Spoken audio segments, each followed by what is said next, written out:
I think this is a good mood to set.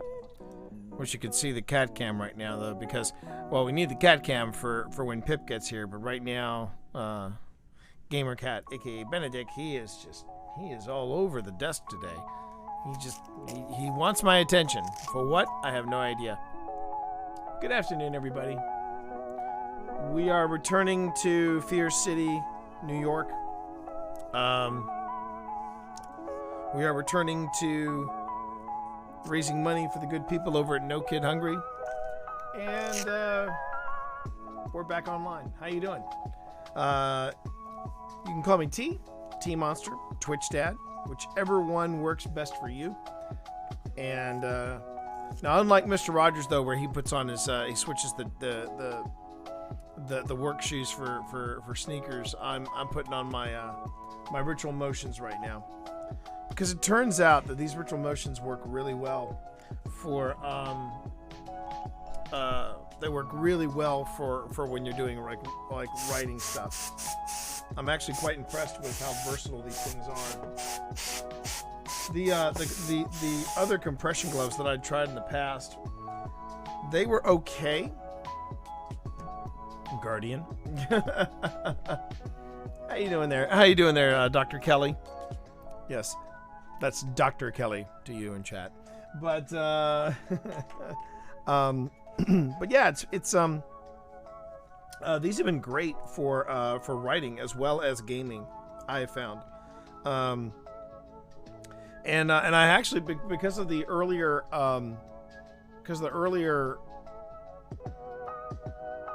fixing SEO on website. Does that really work? Do you think that really works, Dr. Kelly? I mean, seriously, do you really?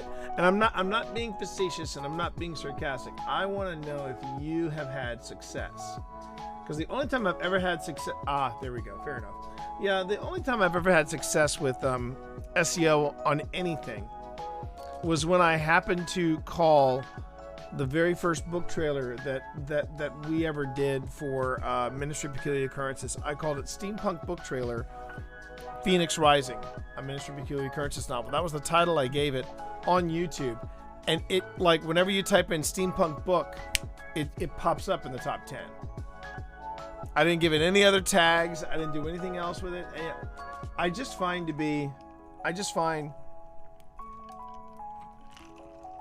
SEO to sometimes be questionable, especially when people say, well, I've taken your article. Like, I took an article, someone handed me an article and said, I've optimized it for SEO purposes. I read it, nodded, went back into my boss's office, and I said, I can't post this and I won't post it. And he was like, why? And I said, it's word salad. And I said, read this. He read the first paragraph and he said, T, I've read this first paragraph 3 times and I don't understand what it's saying. I said, exactly. And they just randomly swapped out. I mean, it was just a word salad. Now maybe it was optimized, but there's a reason why we took SEO out of Social Media for Writers Volume 2. Just saying. We took it out because it was total crap. Well, you know, and no, seriously, that is there's nothing wrong with that. That makes perfect sense. That makes perfect sense.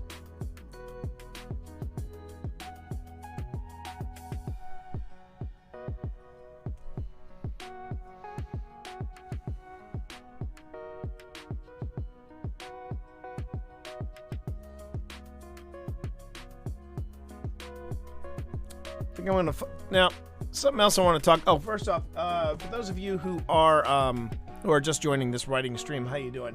For those of you who are curious about me, and about my wife and about what we do. When we're not gaming, when my wife and I aren't gaming, we are doing this. We are writing books, and these are the books that I'm the best known for. I'm one of the authors behind Podcasting for Dummies. I am the guy that wrote Twitch for Dummies, which might be getting a second edition in 2021. Let's hope. And then finally, I released this year, Discord for Dummies. So these are some of the books that I'm known for, but I'm also known for writing with my wife and writing solo in science fiction and fantasy. And this is the steampunk book series I was just talking about, the Ministry of Peculiar Occurrences. And so when it comes to writing books and getting published, whether it's self-published or whether it is published by New York, I know stuff. And today's a good day for a writing stream. I'm trying to get more into writing streams because it's actually getting me back into a productivity schedule that I can get behind. Been struggling with productivity during the time of COVID, not necessarily because of COVID itself, but because I've been job hunting during the time of COVID, and that has made things kind of complicated. But I'm managing as best as I can. But one of the things I would say about writing is that if your gut instinct is telling you that there's something seriously wrong with the scene after the research that you've done on it, then maybe you have a problem and you need to fix it. Now, the thing about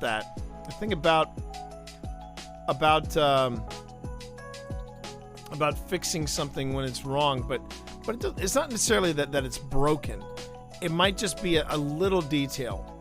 So let me tell you where I'm coming from in this. All right, so right now I'm working on a book right now. Book is called the book's working title, I should say. The book's working title is called Fear City, New York. And what I'm doing is that it's gonna be a 3-part book series. Fear City, New York, Fear City, Las Vegas, Fear City, DC. And there's going to be an overarching storyline through it all. I'm doing this thing where I'm talking about where I'm going to be in this world. It's basically like a mob-centric Sopranos sort of thing, but I'm working in elves and orcs, and you find out more about how they got to this world. You find out more about how they got to our world in later volumes. But in this particular story, I have a scene where this guy Marco Petrelli was going to become a made man. Now, in my research, this is what I found out about becoming a made man. You can become made, and what happens is the difference between you becoming a made man and you becoming, like, say, the head of a family, is that a made man, I always thought, being the Goomba that I am, I thought it was when you got made, you became like, I could run my own family. But that's not the same. That's not the same as becoming one of the bosses. The hierarchy goes that, and actually that's a great thing too. If you ever want a, you can always ping me here.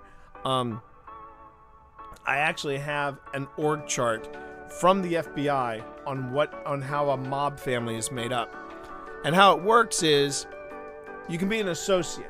And that means you're part of somebody's crew, right? And that means you can be any kind of nationality, you can be any kind of individual that does stuff for the mob.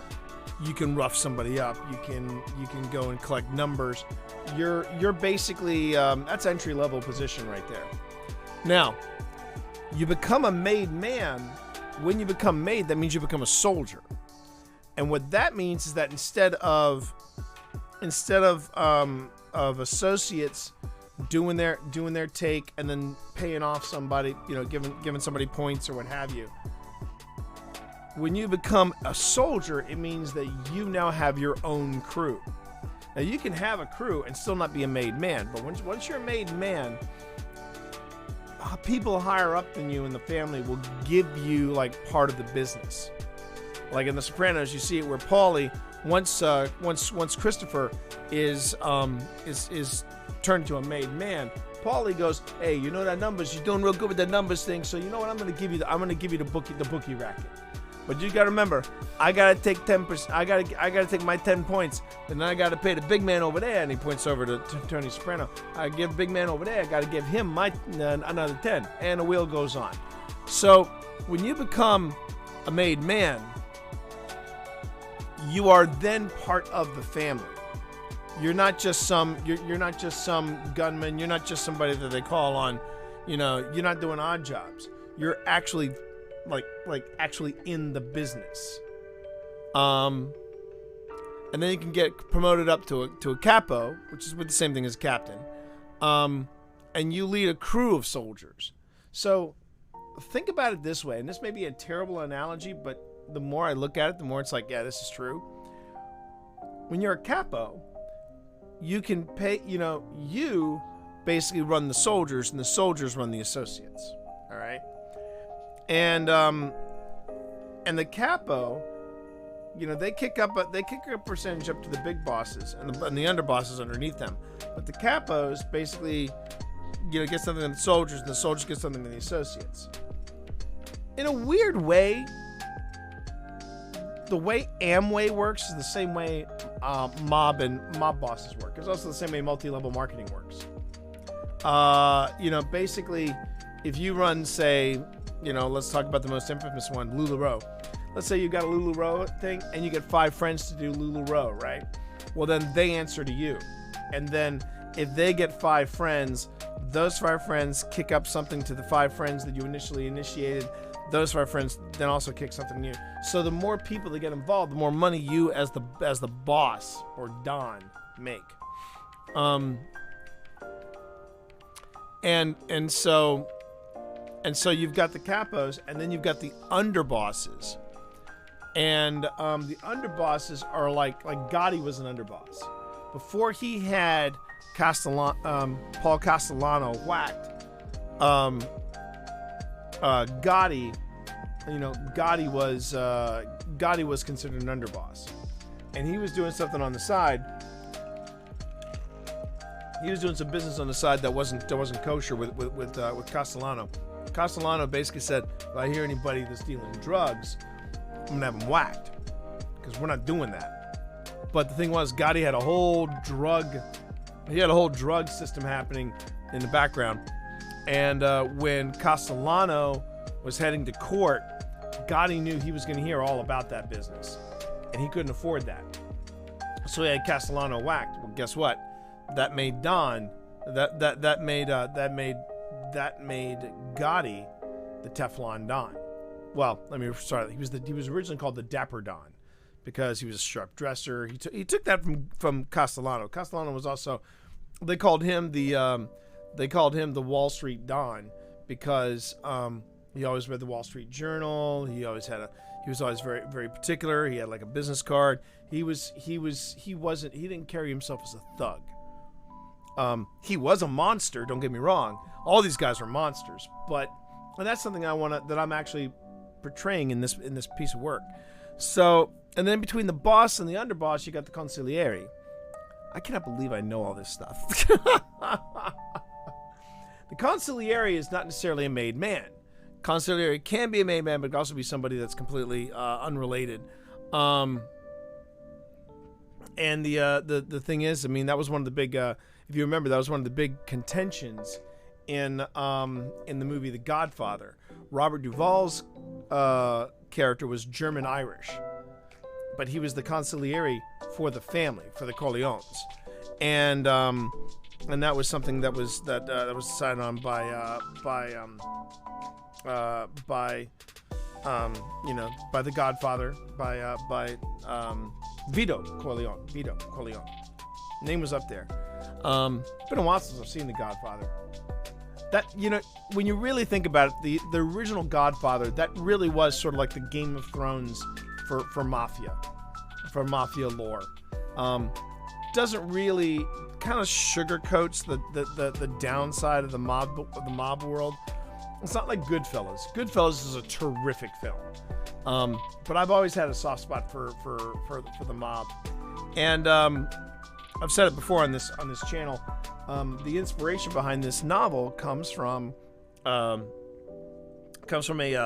3-part documentary on Netflix called Fear City, New York versus the Mob, and it was a really, really good, and that's what I'm basing this entire trilogy around. And we'll see what happens. We'll see if can I help you? Well, look, you have a place to sleep if you want.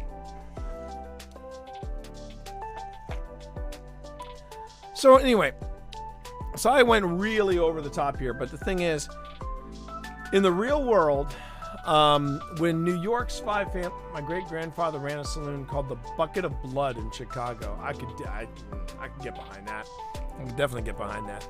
Now, these are the 5 New York families here. You got the Bonanno, Colombo, Gambino, Genovese, and the Lucchese family. And in my novel, in this scene right here, I was actually having a 6th family brought in, and I thought that's what happened. You became a made man, but that's not necessarily the case. So I think what I'm going to do is I'm going to tweak this a little bit and change it up to where instead of Marco's getting made, he is taking part in the ceremony.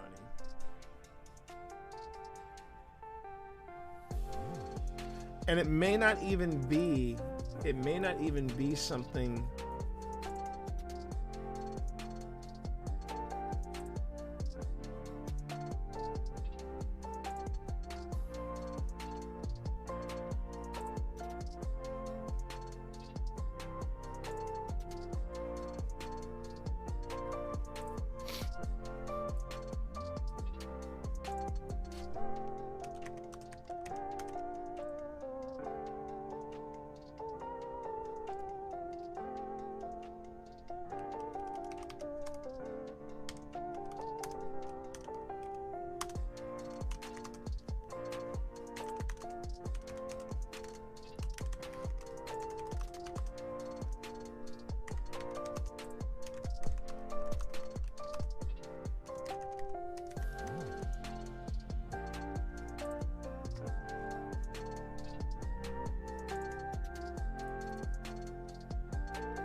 Saying it's supposed to be were.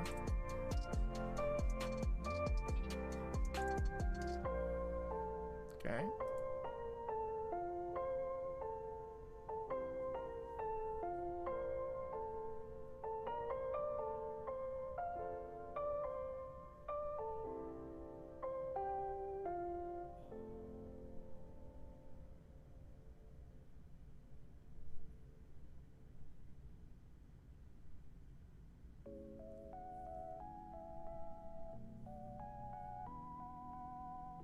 Now here's where it's going to have to change. I mean, all that could still apply. This, the men were all waiting for him. Look like kindly grandpas. And at the end of the ceremony, Marco would join in place at their table as a 6th.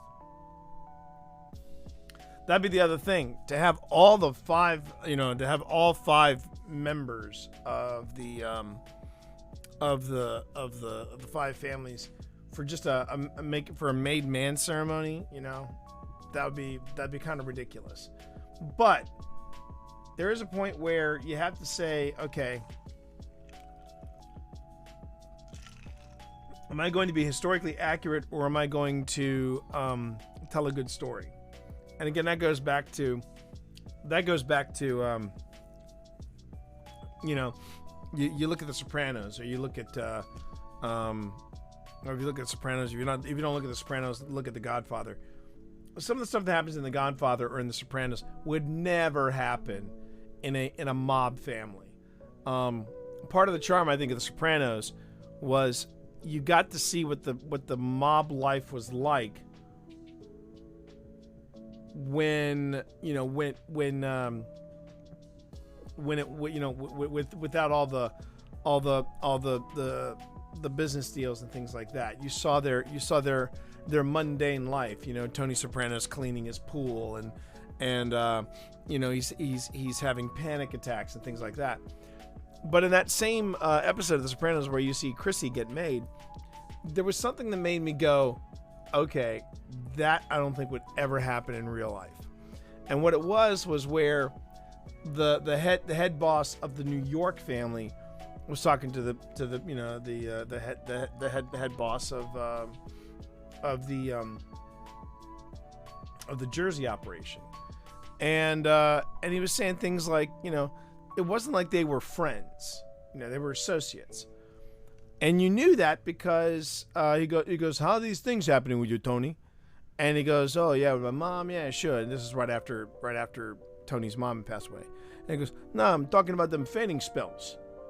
Now, first off, if it got out in the mob that one of the bosses was having health issues, the first thing that the guys from New York could be like, okay, well, one, is it going to affect my business? And two, how can we get a bigger play, as it were, in the, you know, somebody would make a move on Tony. That's the point I'm getting at. Somebody would have made a move on Tony because that's a sign of weakness.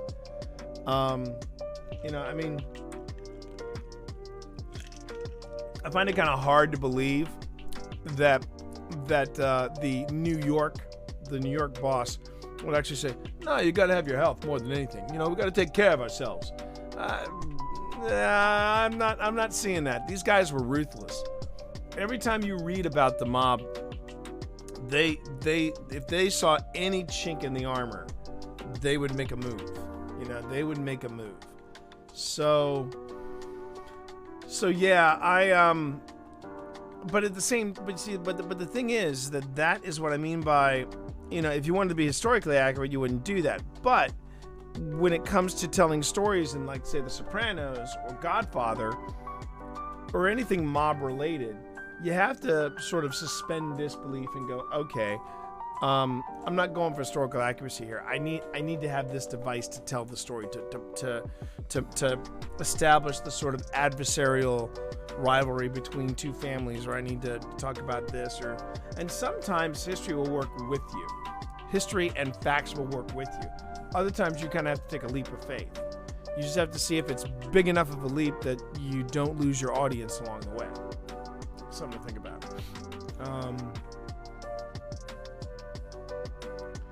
But in this case, like I'm saying, you know, what was going to happen in this room demands the attention of the five men. And at the end of the ceremony, Marco would join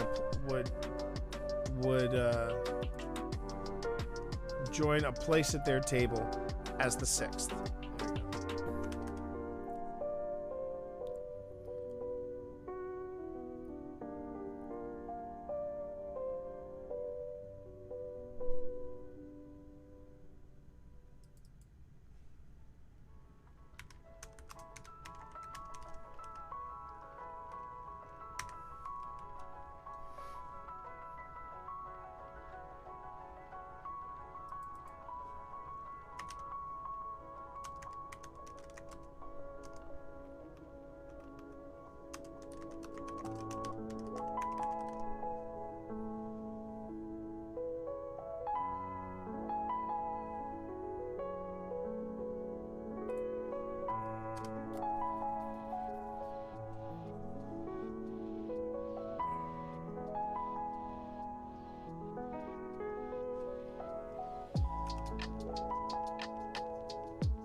So it was Joe. It was Joe.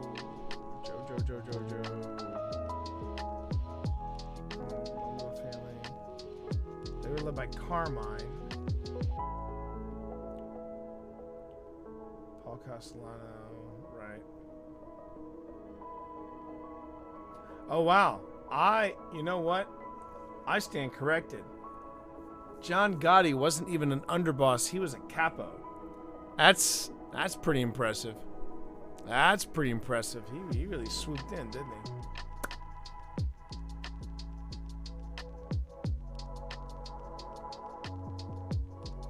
So Anthony Corallo. And then there was Fat Tony. Paul Castellano. Carmine Perisco. Oh, Joe Gallo. Joe Gallo. Okay.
Let's see.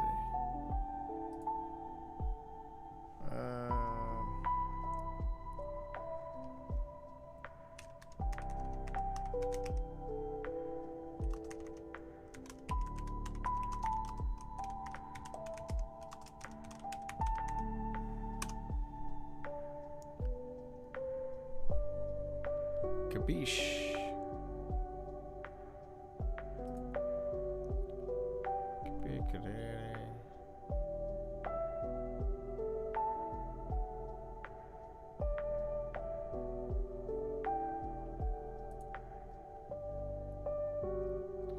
That's okay.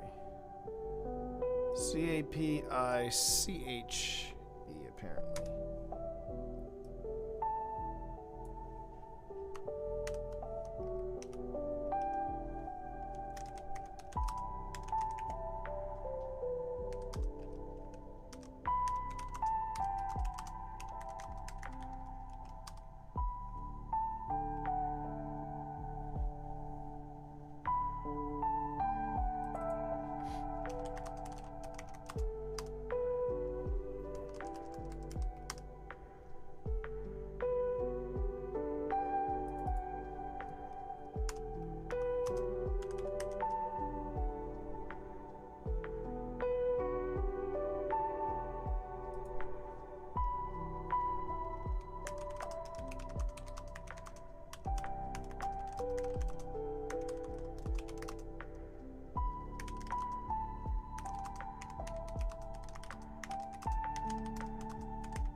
Trying to figure out how to work this in here.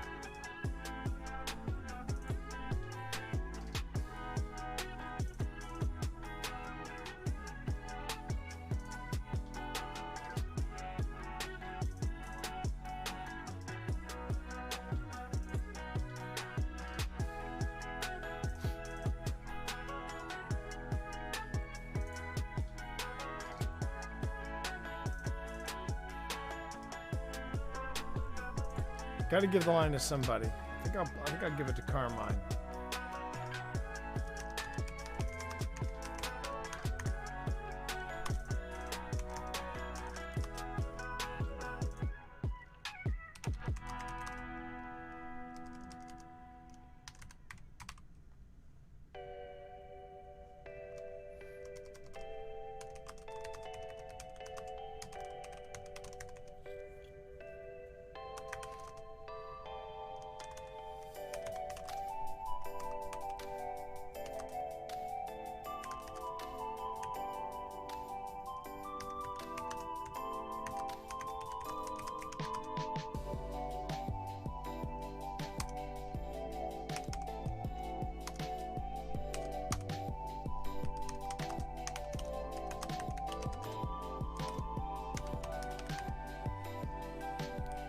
Carmine mentioned something.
Trying to remember, had he done Serpico by then?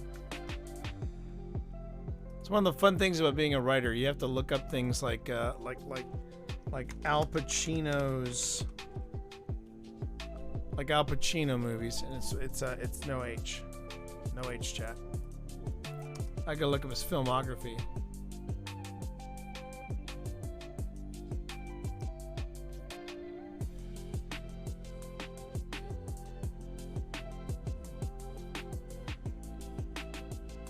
I didn't realize Pacino had a stage career. Filmography, here we go. Good Lord. He's done a lot of movies.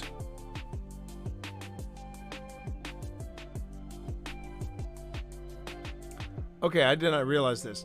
The Godfather was Al Pacino's second ever film. In fact, so listen to this. Just listen to this. Yeah, that's true.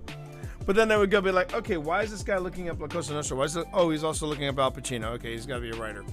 But listen to this. Just in the 70s, The Panic in Needle Park, then The Godfather, Serpico, Scarecrow, Godfather Part 2, Dog Day Afternoon, Bobby Deerfield, and Justice for All. That was it. That was in his first 10 years as a screen actor. Golly day, he's done some good films. He's done some really, really good films.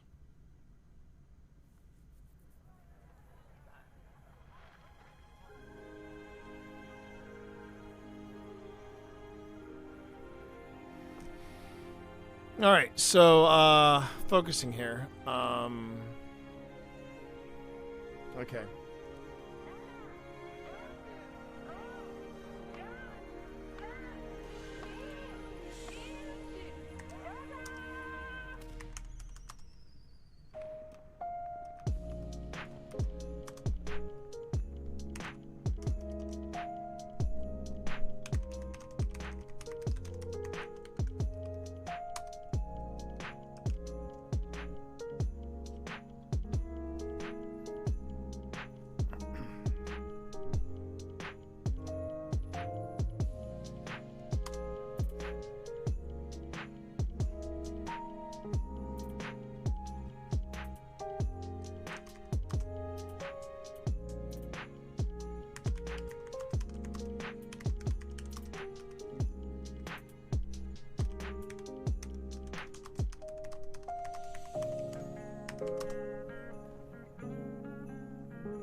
It's these kind of conversations that I enjoy putting together. I have no idea if this conversation ever happened, but in my head canon, it did happen. Bunch of mob bosses talking about Al Pacino's better performance, and they always get that one armchair critic that goes, Michael should have been whacked. Let's suddenly lead the family.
Hey, baby.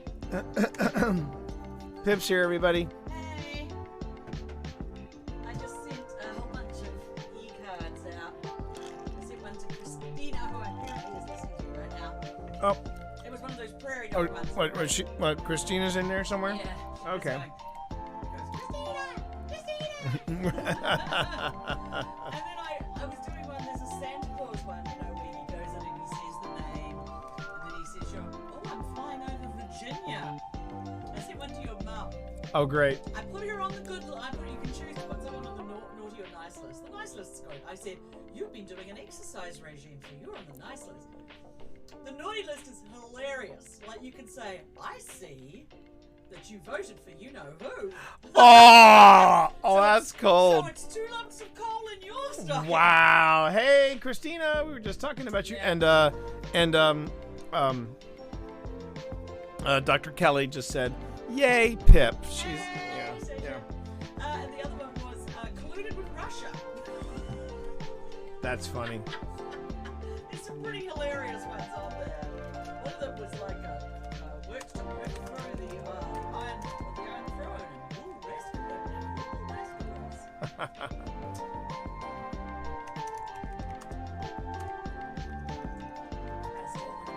Sweet cokes. That's okay. Today was sort of a 2 Coke day. I'm not sure why.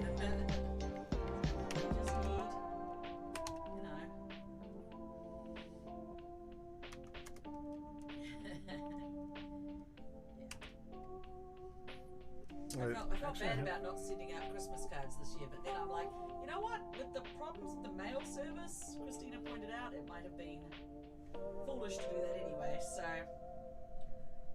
plus, you know, there's some very cute e-cards. We're doing everything e these days.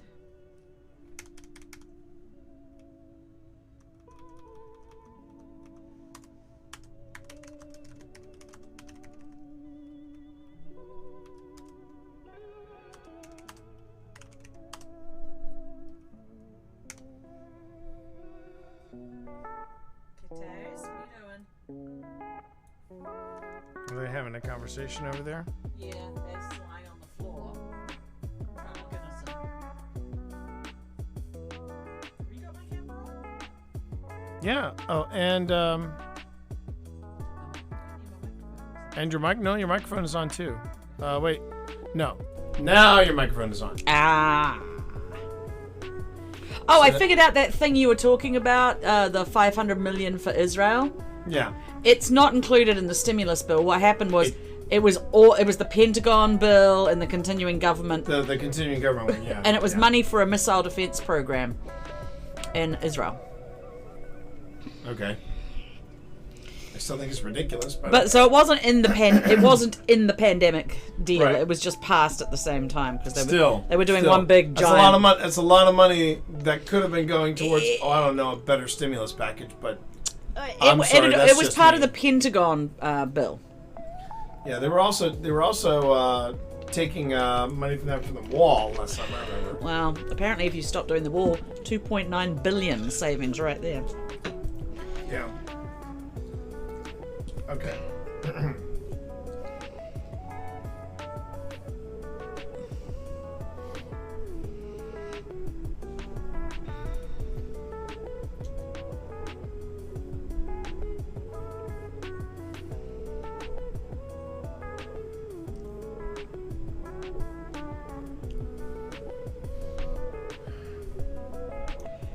Ooh.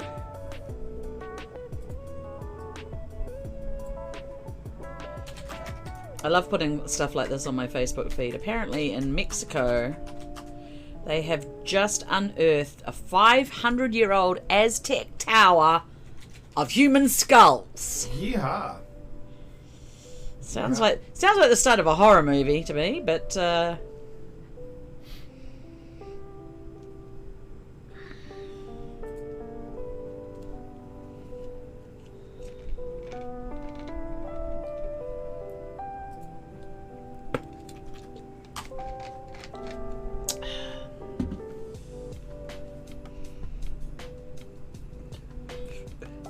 even weirder, it's underneath a cathedral in Mexico City.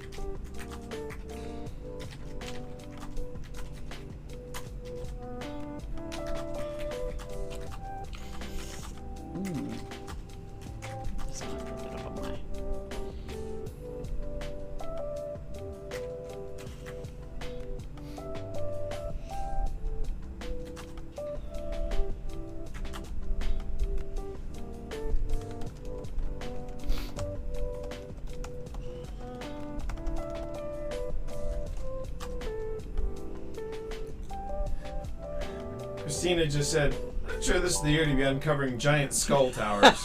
Very true. That's the last thing I think anybody has on their 2020 on their 2020 bingo card. The return of Skeletor. I mean, let's be honest. Apparently, they used to do it. Hey, how you doing there, Panic? Do it for like people display their hunting trophies. They would have skull display cases. You mean like the Predator? Is that what you're saying? Like the Predator? Somewhat like the Predator, I guess. Just saying, chat. All right.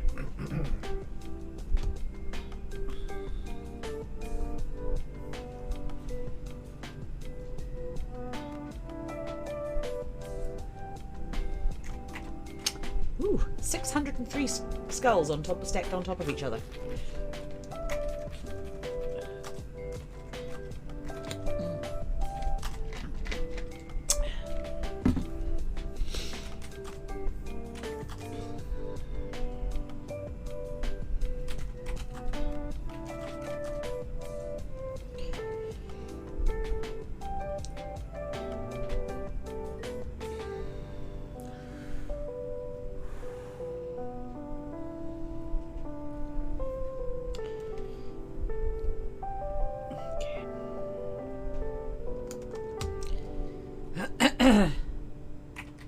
Do you mind turning off the fan? It's a little bit... Yeah. I have to go and find her. I could go find her.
Well, you go right ahead here. You go on ahead and just chill with us today, Panic. I'm doing a slight rewrite of the scene because I discovered in my research that to be a made man is not to run your own family. But I think I've got a way to work around this, and that's what I'm doing. I'm still gonna have the scene play out, and I think I know exactly how I want to end this. So I think that helps.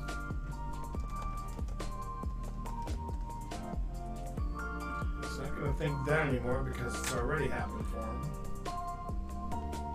Did you do a bit more research on it? Did you?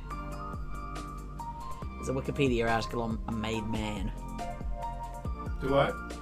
There's a good Wikipedia article on made man. Actually, no. It was the flowchart. It was the flowchart from the FBI. Ah. Flowchart, Well, they would know. Yeah, the flowchart. They would know. The flowchart from the FBI actually says an associate is an individual who is part of a crew but has not been made and commits crimes under the protection and direction of made members and remits a share of his illegal proceeds to his direct made superior. Then soldier is a made man. Soldiers are the lowest members of the crime family but still command respect in the organization. To become made, soldiers required to take an oath of silence called omerta. In some families, another requirement is that candidates commit murder. Mm. And then a capo is the ranking made member of a family who leads the crew of soldiers. Capo is similar to the military captain who commands soldiers. Then there's the underboss, who's the second in command. Then there's the consigliere. So who was Silvio? Was he the underboss? He was the underboss. I think he was actually filling two roles. He was the underboss, but he was also the consigliere. Ah. And then there's the boss. And that's what makes Gotti's move against Castellano. Yeah, pretty... Castellano, no, Gotti was a capo. I thought Gotti was an underboss. He was a capo. But he'd been made. Yeah, he'd been made. But he still shouldn't have killed a boss. Right, because he was literally 3 steps below the boss. Wow. There's the boss, the consigliere, and then the underboss, and then there's the capo. And I think in The Sopranos, I think Silvo is he doubles as both the consigliere and the underboss. Ah. Because when Tony was in the hospital, Yeah, he ran the show. Yeah. He ran the show.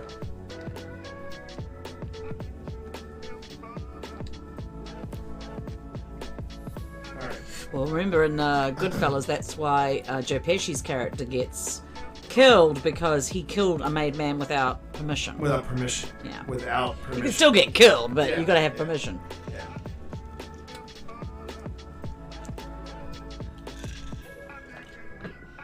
But they were all convinced that he was going to be made. And that's what they told him, but then they whacked him instead. Yeah. Right. He had that moment of realization. It was too Well, late. they walked in the room and Yeah. nobody's there. What's amazing to watch, though, chat, is to watch The Sopranos. Then go back and watch Goodfellas, and you see a lot of the cast members of The Yeah, Sopranos. I mean, even Chrissy is in Goodfellas. Yeah.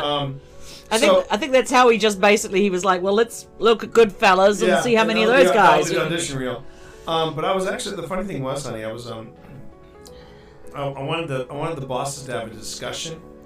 And I think you'll appreciate this. You've seen The Godfather before, right? Yes, Okay. yes, I've seen Godfather. So I added this conversation. I think I've seen 1 and 2. Anthony Carlos says, no offense intended towards you, kid, but you're a kid. And I'm not really secure on what we're going to do here. I don't think you put in the time. Carmine shrugs. Well, no one really complained when Michael took the seat in his head with the, for fuck's sake, Carmine, Fat Tony Park. That's a goddamn movie. Hey, Castellano says, his voice never wavering as he adds, that was The Godfather, a fine piece of cinematic art, and still one of Pacino's best performances. Joe shakes his head. Pacino was better than Dog Day Afternoon. Fat Tony, still think Michael should have been whacked. Let Sonny lead the family. A sudden chorus of "Ho!" erupts from the table. Marco's voice adding to the tenor. Because I had to figure out. Well, you remember in the Sopranos, they love mob movies. Except for the ladies. Remember there's a great scene, chat, where they're having a movie night with all the mob wives, and it says, so what's next? They're doing the top, 50 films. The top 50 films of AFI. Yeah. Well, the next one up is The Godfather, and they all go, oh. You know, it's a great moment. But get this. But in the scene where Christopher gets made, he's like, "Oh, you've seen too many movies." Yeah, or yeah, stuff yeah, like yeah. that. Yeah. So listen to this. This was Pacino. So I had to look up Pacino and see where The Godfather fell into his filmography. Yeah. I had no idea. It was his second film. Really? Listen to what he did in the first decade of his career: The Panic in Needle Park, The Godfather, Serpico, Scarecrow, The Godfather Part 2, Dog Day Afternoon, Bobby Deerfield, and Justice for All. Huh. I mean, those were like some like powerhouse movies. Yeah. He's done. And then in the He's done some 90s, The amazing Godfather Part 3. Well, he started the 90s with Dick Tracy, then The Godfather Part 3, Frankie and Johnny, Glengarry Glen Ross, Scent of a Woman, which he finally won the Oscar for, Carlito's Way, Two Bits, Heat, City Hall, Looking for Richard, which we have, Donnie Brasco, Devil's Advocate, The Insider, Any Given Sunday. I mean, It was pretty good. yeah, he's amazing. He actually did a film version of The Merchant of Venice in 2004. I Really? I remember didn't- seeing that. All right. I missed that. I know. We're getting off It's so track easy to here. be distracted by mob Yeah. stuff. I'm gonna try and put some headphones on. But anyway, yeah, that Oh, and by the way, on the list of naughty things that Santa, it just says you're an ass. what? You know, you can choose the naughty or the nice list, Right. and the naughty list has all sorts of things like colluded with Russia, double dipped, all that sort of stuff, and then it just says naughty, you're an ass. I want to send that to somebody. I want to find somebody who's an ass and send them. Send them that. Don't start dropping any names. I can't wanna think get of into anyone. All right. I could send it to the woman who parks in front of our mailbox all the time. Oh, what the one that got Except arrested? that, yeah. Tell them We had that. somebody arrested, chat. And, oh, look at this. Now he thinks he's a parrot. You got a little parrot kitten behind you. Hello. Yeah, you'd think that. I mean, we live in a pretty vanilla neighborhood, Yeah, we live in a vanilla neighborhood where but the biggest pain in the stuff ass still was- happens. This lady kept parking her car in front of our mailbox. We were starting to get a little pissy about it. Well, today she got arrested, but not, Not by us. Not by us, and not for parking her car illegally. Yeah, we literally saw them put cuffs on her, or like the ties on They her, put cuffs on and her. they went through her car, and we're just like, oh, this is bad. This is bad. Plus, she left her car still parked there. I was like, the cops that could have was at the least car. taken I her was kinda car hoping with her. They were going to tow it for evidence, but I guess not. No. Was the pity, but oh well. Someone is not having a good Christmas. The other thing was that apparently an ambulance was beforehand, so I don't know whether there was some Yeah. argy-bargy going on, or... Alright, so I think this is good.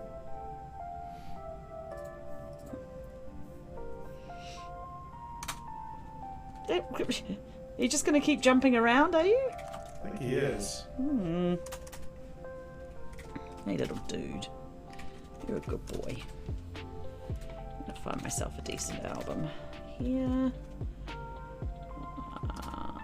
That's a good one. Let me listen to this one. What's this one?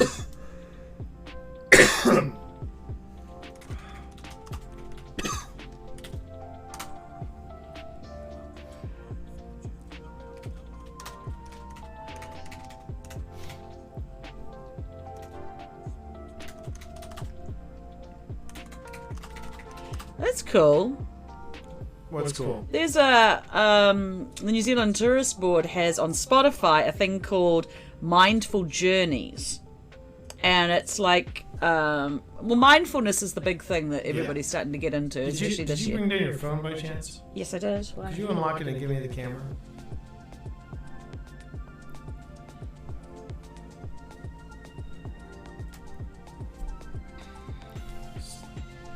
We need to get this beautiful shot of Benedict here.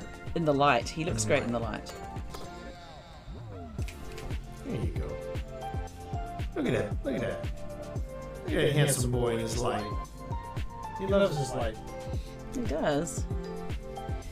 He's got the ring light situation going on with his eyes too. So what about this mindfulness thing again? So it's like it's supposed to be a travel journey from the north to Rotorua, Right. then Rotorua down to the Marlborough Sounds.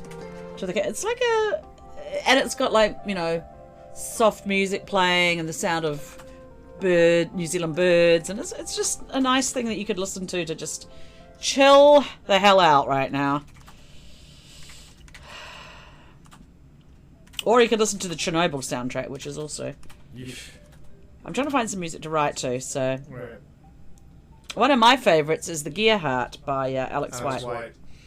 It's really good. It's got a sort of a steampunky-ish kind of... He does great work. Yeah. He does absolutely fantastic work.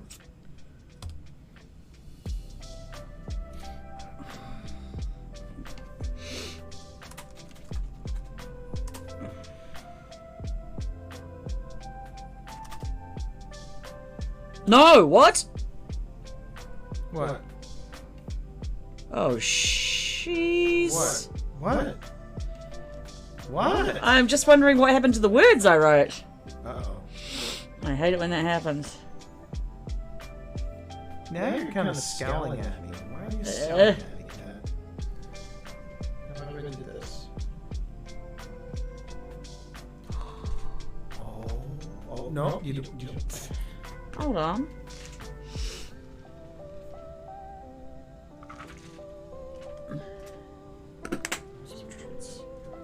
Okay, that's.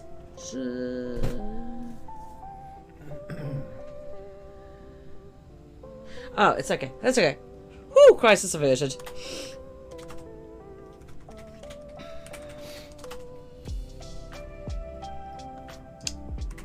Crisis averted.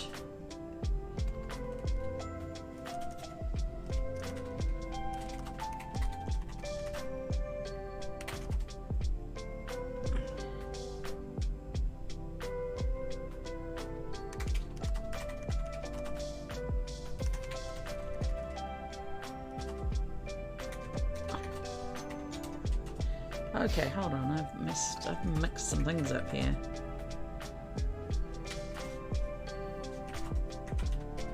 Huh.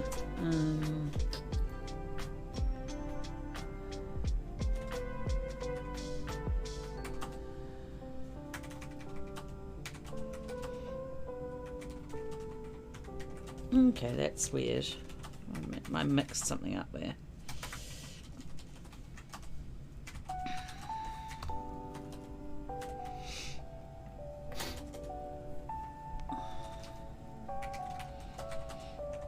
There was only 3 there. Calm yourself, baby. Calm yourself.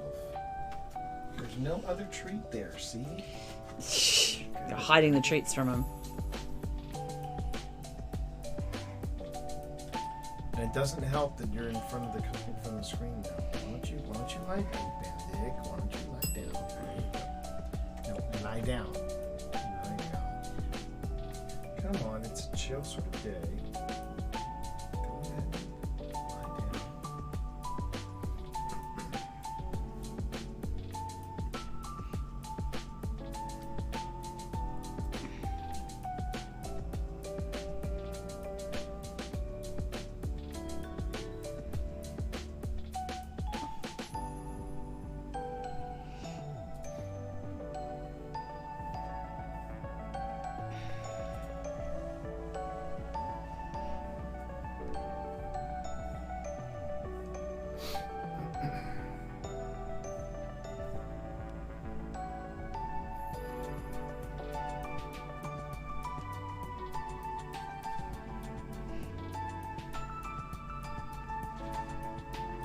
Would you stop?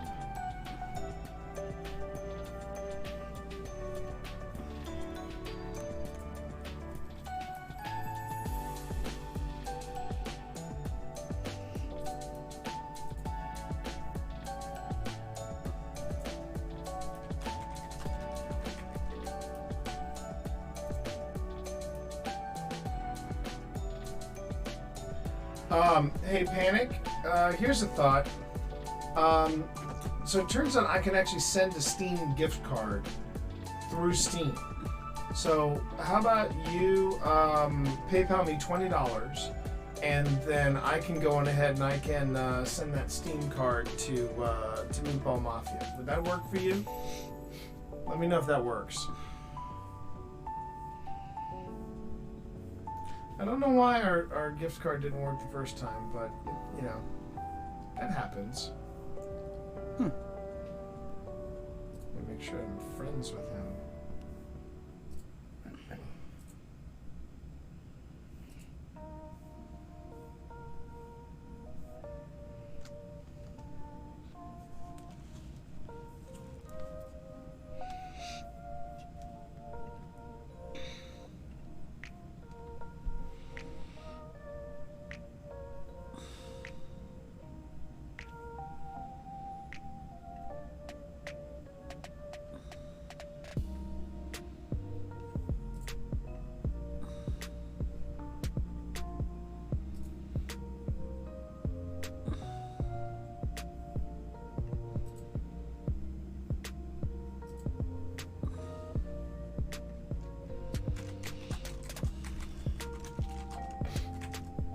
You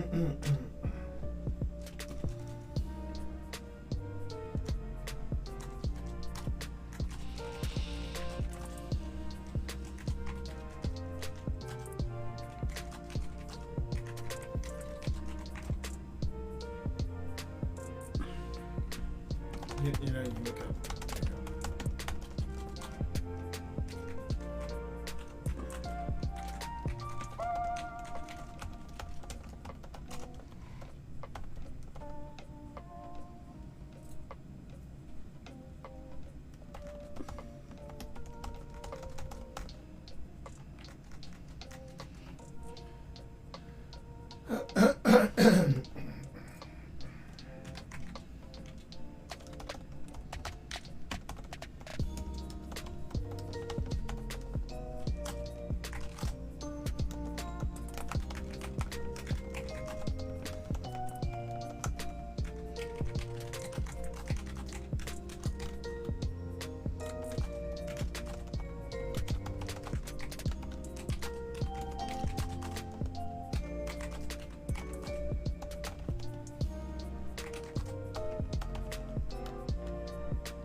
Oh, now somebody else thinks they're a parrot. He's a pretty big parrot. Where is he? He's right behind me. Do you see his tail? Mother. Oh, there he There is. I am. Okay, Hello, look, Mother. I need Bro. room. Would you like to give him some treats as well? Yeah. What are those? The joys of having cats. The right? things we have to do to keep peace.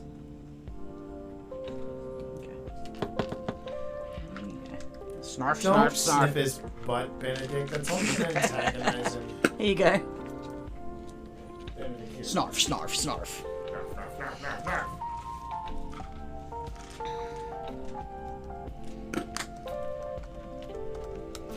They do love these things. They're the Temptations, you know, those hard shell on the outside, the soft candy, the soft cat food on the inside. They love these things. Where is it? Where is it? Where? There's one left. I'm sure. How's my hair? That's the way we kind of picture Bass. He's a bit like George Clooney's character in Oh Brother, Where Art Thou? Oh, brother. Benedict is more like that character who was like, we thought you was turned into a horny toad. Such a great movie. We showed that movie to Serena, and Sunny honestly did not know what to make of it. She was like, that was... Oh, that's right. We showed her that movie, and then we showed her The Big Lebowski.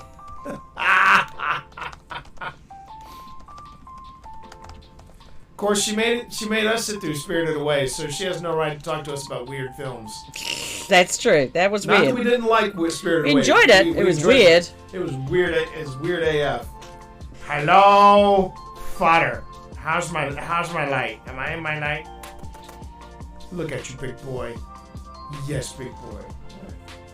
Got any treats? Got any of those treats? Okay, fair is fair. Honey, unlock your phone and pass it over to me. Because now Bass is in the light. Yeah, get me in the light. I'm a good boy.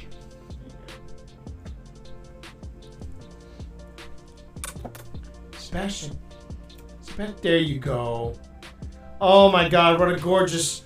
We're going to have to send that to Verena, her prince. Let's see. Her prince.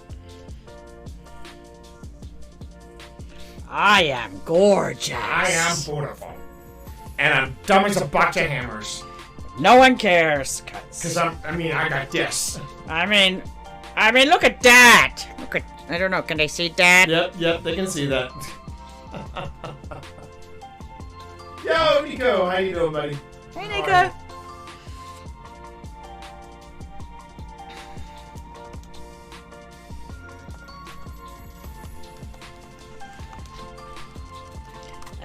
Can I have some room to get to my keyboard?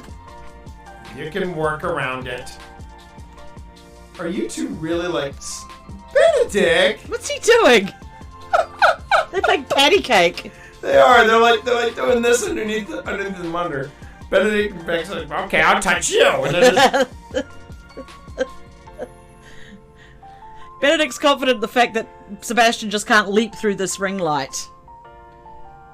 Oh wow, that's nice. Even stunning. As stunning as these gatos in front of us. Muchos We're doing gatos. all right. We're doing all right today. Getting in some words. Your mum loved it. I sent her the Santa one where it said Nancy in Virginia, Yeah. and then it said, I see that you're on the nice list for keeping up that excellent exercise program. That was smart. That's awesome. She said, oh my goodness, that was the cutest thing I've ever seen. My mom is coming for a visit on Christmas Day, so that's gonna be nice.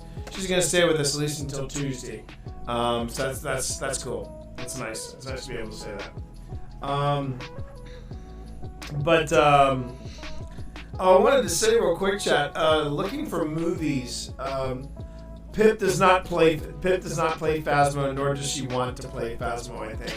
I think Pip would rather. I think Pip gets more enjoyment. I like watching you guys She likes watching us freak yourselves out. She was. I won't lie, Nico. I won't lie. The first time we went to the asylum, she was like, Nico sounded really nervous, and I'm like, yeah, I know, right? She said it made me nervous that Nico was nervous. But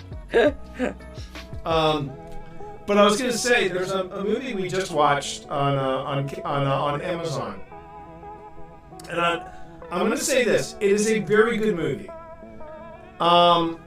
Someone said the ending was uplifting, but I wouldn't call it that. It was more. I would say it was more of a reflective ending, but it's called The Sound of Metal, and one of the things that keeps you engaged in this film is the sound design is incredible, and yeah, Nico just said the asylum got me flat-footed, dead to rights. It just got me. It got me. It got all of us, Nico. It got all of us. There's some people I've been wanting to reach out to invite to our little merry band of ghost hunters. But I know some of them are way out of our level league. But who knows? We can always give it a shot. Why not? But if you're looking for a very thought-provoking film, I would recommend The Sound of Metal. It is very good. It is a tough watch, I think.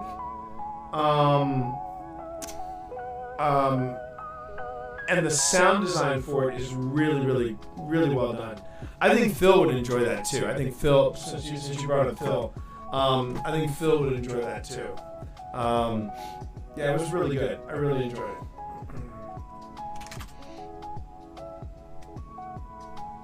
Now, is Dawn a capital?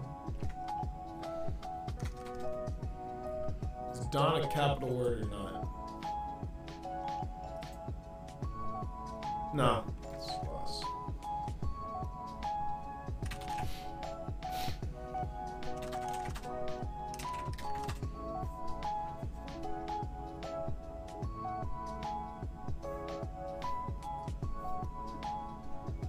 Actually, let me go down here.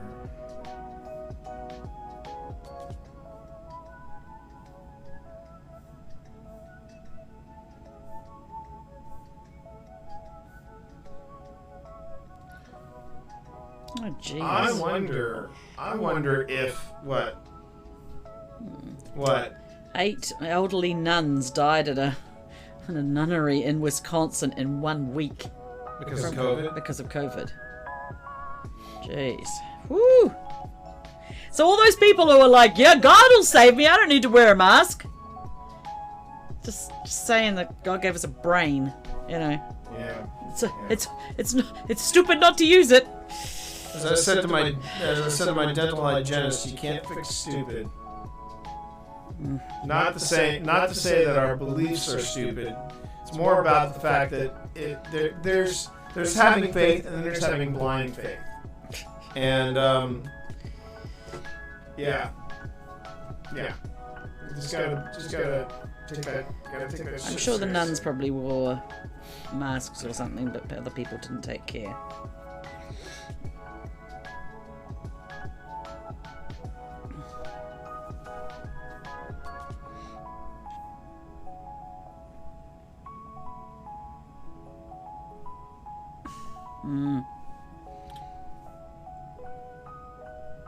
You know what, baby? We might have to rent the film Donnie Brasco. Oh yeah, it's been a while since I saw that. I've never seen it. That's another good. And, I mean, it's Pacino and Johnny Depp, and I believe Pacino plays the. I believe Pacino plays the head of the Bonanno family. He plays Gallo. They were the first family to be kicked out of the commission.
I forgot what I was going to do. That always sucks.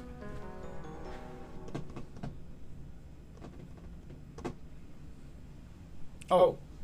I remember what I was going to do. I got to the ceremony part.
I swear, Cat, you've taken over most of the desk.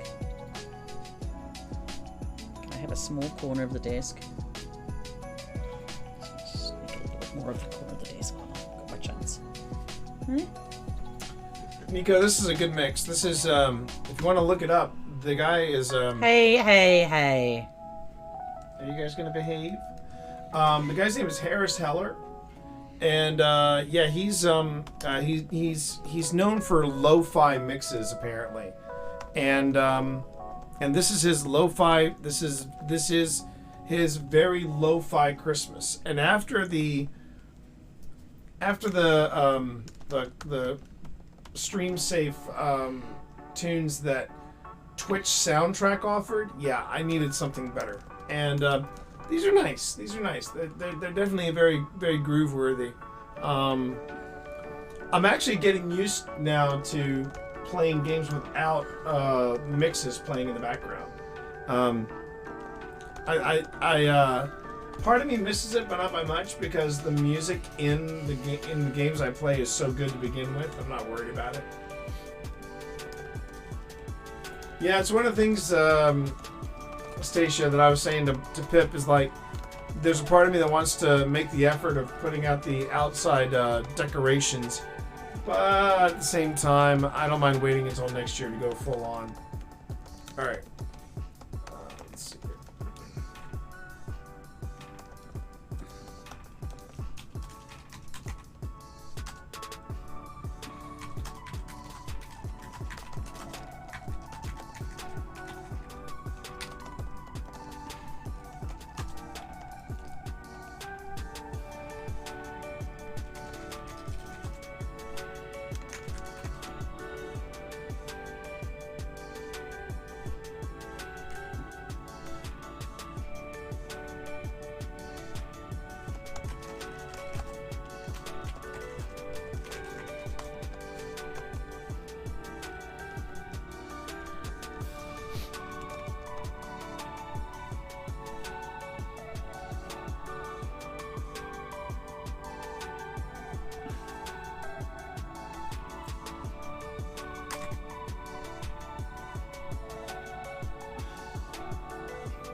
Oh, hon, that was something else I didn't realize.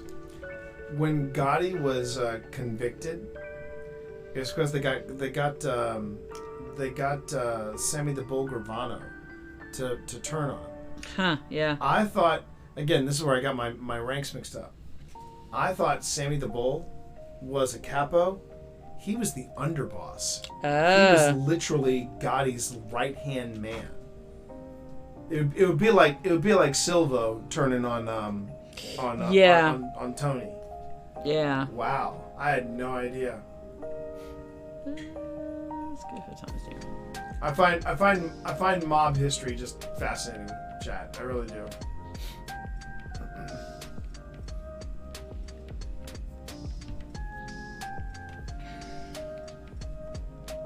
Here's a Colombo crime family.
Silly boy.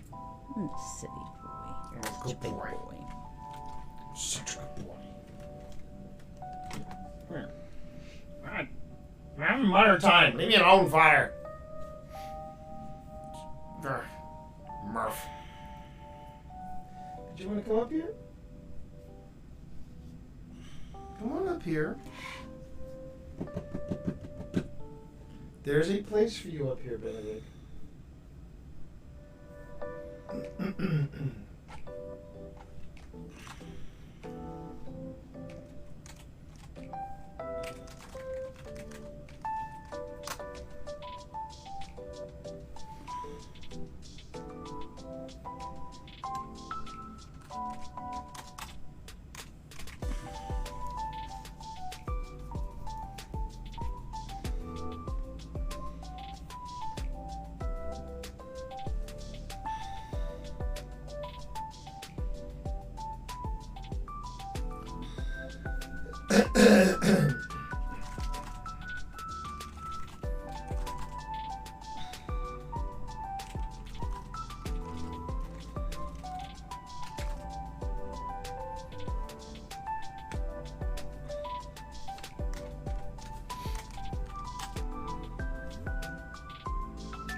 Oh dear. I swear, Emma. That dog needs more decaf in her life. Yes, see, this is better, Benedict. You have your back. You have your back to Bass, so you don't have to worry about Bass. Cat politics, man. What? Cat politics. Yeah. Come on, Benedict. Relax. Relax, Benedict. Stacey's saying that Emma tried to eat the FedEx driver. Now, if the FedEx driver had a Chewy package, that would make sense. that's true. Well, Sebastian tried to kill a couple of Santas. Yeah. He during the night he doesn't like Santa. I don't know what he's got against Santa, but I've got my collection of cute Santas, and Yeah. Sebastian does not think they're cute. But Sebastian's not racist because he doesn't touch black Santa. Yeah, he leaves Black Santa alone, but White Santa, he's got his eye on him. Oh yeah. Oh yeah. That guy looks sus.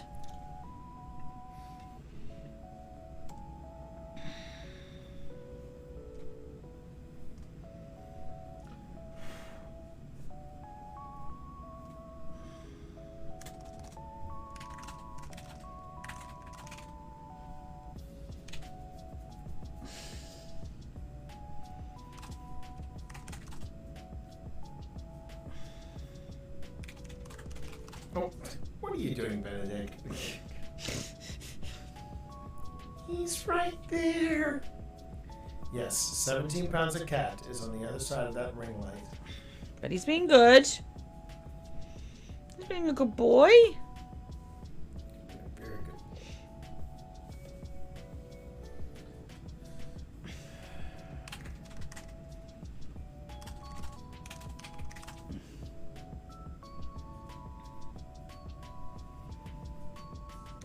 good. Ooh. Yes. PlayStation has kicked off its annual holiday sale. So what? Cyberpunk The Last of 13? Us 2 is $30. That's not bad. Ghost of Tsushima is $40. Oh wow. And the Final Fantasy VII Remake is $30. Trust me, everybody. Ghost of Tsushima for Very $40. much worth it. Very Yeah. much worth it. $30 for Last of Us 2.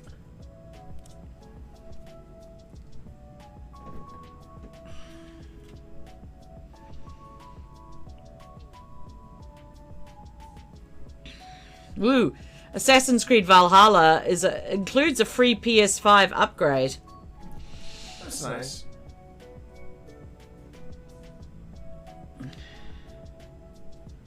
Did you get that, or I'm trying to remember if we got? We should have got that. You get it free. I mean, they're giving away somewhere. Did you know Destiny's new Beyond Light expansion with a season pass Yeah, is down from $50 to $37? that's actually not bad. That's also a very good deal. That's a very good deal.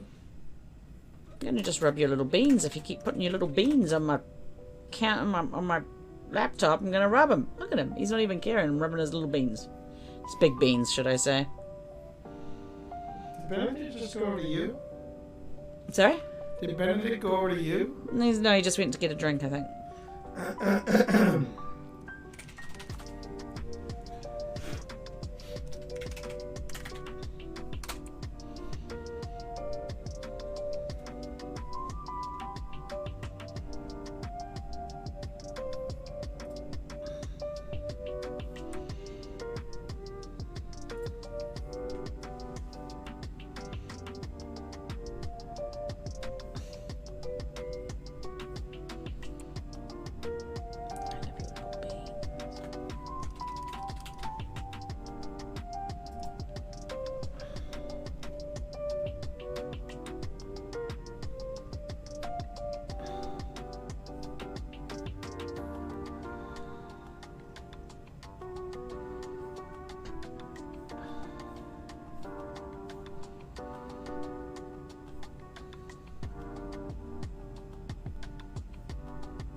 There are some good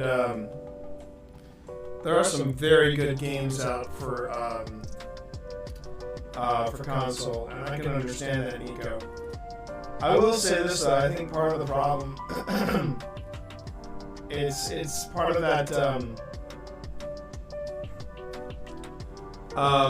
that the PC crowd is basically saying that the console crowd are whinging and whining because of Cyberpunk 2077.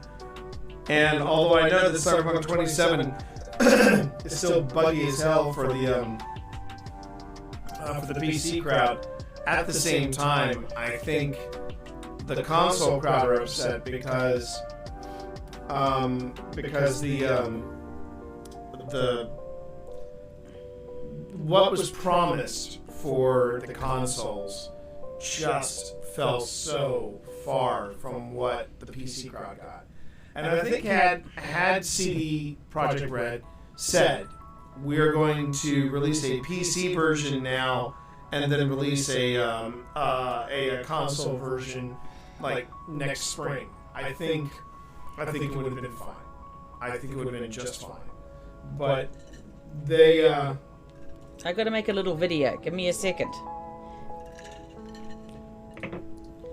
Here we go. Here is Sebastian trying to help me with my writing.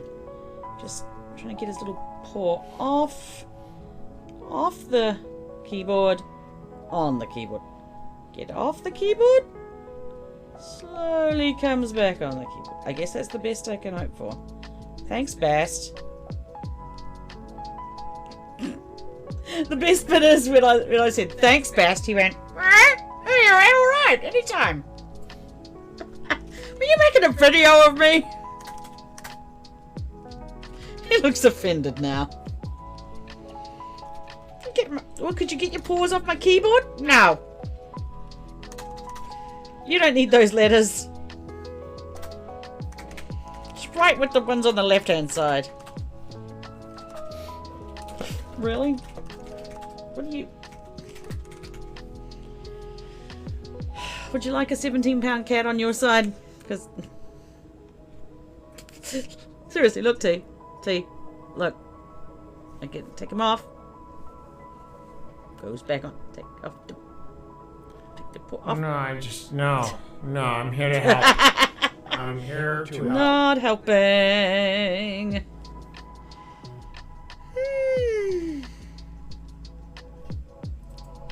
This cat.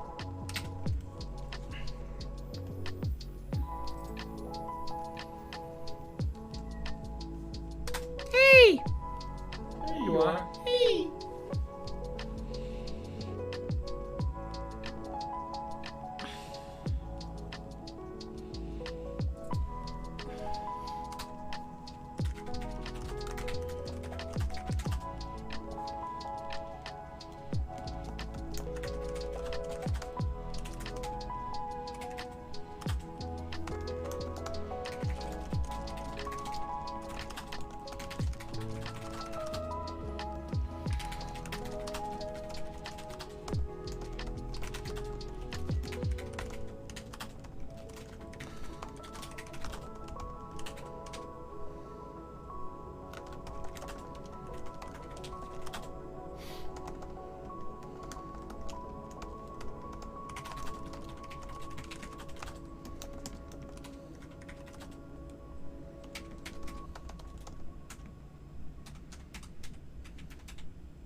It's a long time to go console. If you were to choose a console, though, I would say for you, Nico, I would do Xbox, and I suggest Xbox because there's a seamless transition of doing Xbox and PC gaming because of the whole Microsoft connection. Nice thing about that too is that there's going to be crossplay coming soon in 2021 to Destiny, so I'm looking forward to that.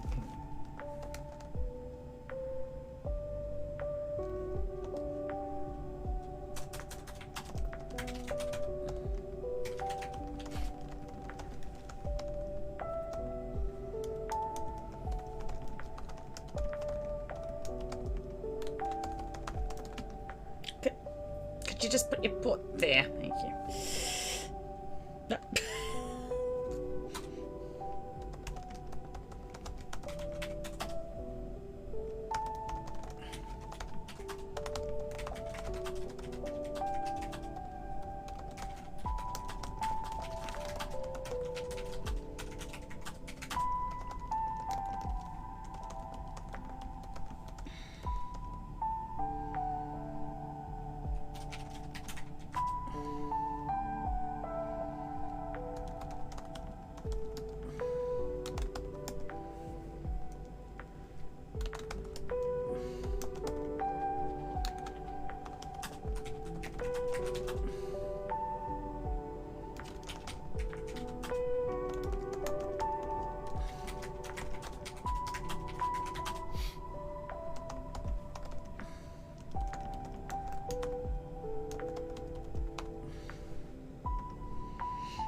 be? Something that'll, You alright?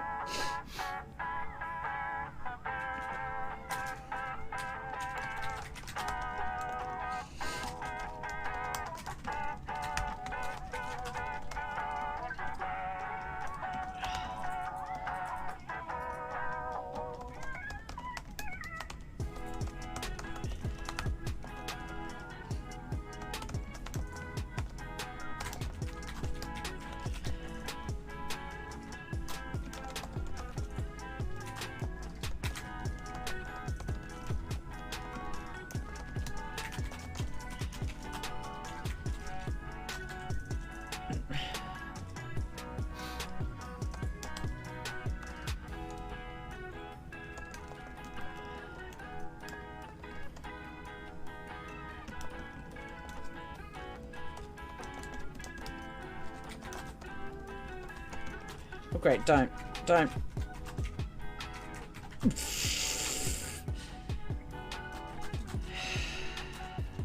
The great floof. What's that? He's just like, leaning on me now. I mean, look at this floof! 17 pounds of cat. There's a lot of... Oh, now you see how he does that? This is how he's a mama's boy. He just leans into her. I know, he's giving me the side eye right now, but he just leans into her like, I love mother. I love mother so much. You're a good boy. You're a good I'm a boy. good boy. I'm a beautiful boy. Not a mama's boy. Not a mama's boy, father. You take that back. You take that back. What are you gonna do? Oh, my father. No.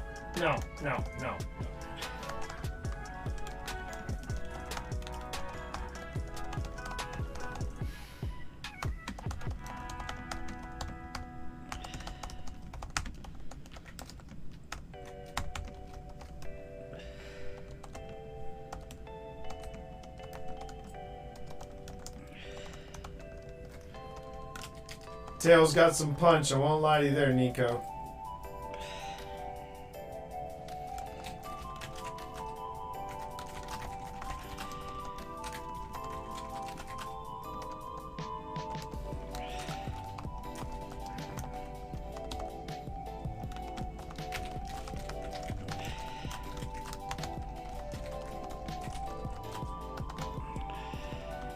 Oh. Regard 567. Yeah. Oh. Yeah. Sorry about that. I don't think I'm ready to be famous just yet, but I appreciate your help. До свидания, comrade. Oh wow, I got hit with 2 of them. Woo! Wow. What's You that? You guys. What's happening? Oh, just spam links. Ah. Yeah, if Nick were here, he'd probably trace them back to Russia. I'm gonna put you on the naughty list. Put you on naughty list. By the way, comrade, make sure to donate or at least circulate URL of my charity stream. I am doing charity stream for little American kids. I would toughen them up with potatoes and vodka, but I would think that would be bad. That is why we are doing charity stream. Please to be donating. Now, if I say please to be donating, I should do it in the voice of Borat. Please to be donating. High five. All right.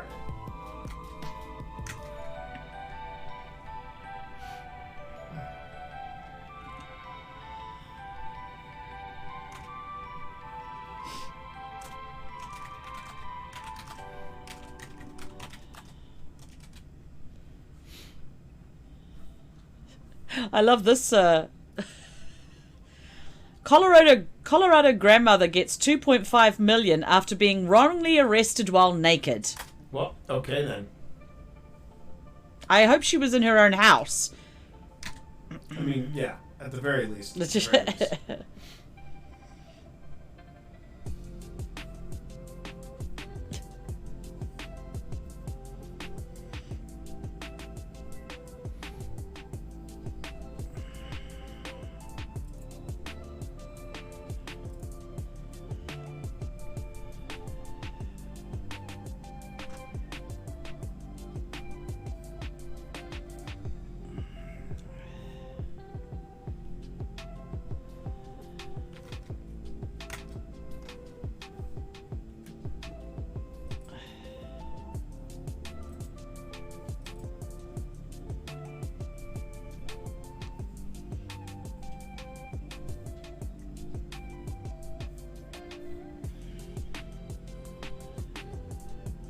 Nico asks, is that the woman whose house was raided while she was still in the shower?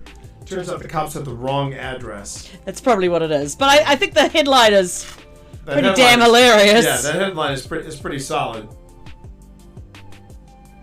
No, it's not. She was arrested 5 years ago while she was naked inside her private room at a sober living facility. She was bound to a chair in jail for several hours and was shot twice with a taser. Wow. Wow. 3 deputies at Fremont County knocked on the then 49-year-old's door at New Creations Inn, a homeless transitional housing program in Cannon City, Colorado, to perform a welfare check. Jeez. Yikes. And you get tasered and tied to a chair for a welfare check? It's a hell of a welfare check right there. All right, I need to step away for just a second. I will be right back, everybody, but I'm going to leave you in the capable hands of my wife and our cats. But I'll be back in a moment, all right? And Pip is mic'd up, so Yeah. if you ask a question, Pip will just have to see if she catches it. Okay, I love to know. She was in a shower. Okay, cat's leaving. No, that was what That was his- Nico's one, yes. That was Nico. Hey, no, boss, no. Okay, nudge that cat in the butt. Keep him going.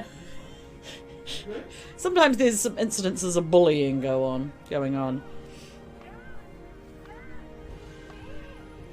That's terrible. This poor woman. Well, at least she got some judgment against her, and hopefully she uses that to better her own life. Cats, what you gonna do? What can you do? Nothing. That's why they invented the phrase herding cats. Because, yeah.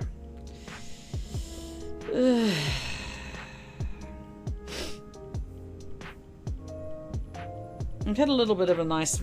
This is what, when you're writing, sometimes it's like you're pushing like a stone up a hill, and then sometimes it just changes. I don't know what exactly, but you know, your brain suddenly clicks and it all goes. Feels a bit like lately I've been pushing a stone up a hill, but I found a nice little vein right now to keep going. Once I reach, I'm gonna go and play a little Assassin's Creed Valhalla for a little while. That's my reward for getting to this. How many more words have I got? I shouldn't really be looking at them. Okay, so let's just do another quick 500 and then we'll play a little Assassin's Creed. Then do another little bit. Because I know T's going to be playing tonight. I think he's doing Blind Leads the Blind with Steve, so. Nothing can be done. No. Okay, let's go in here. I'm writing this scene where Verity and some of the kids are in the presentation hall. Makes me think of Dragon Con or something like that.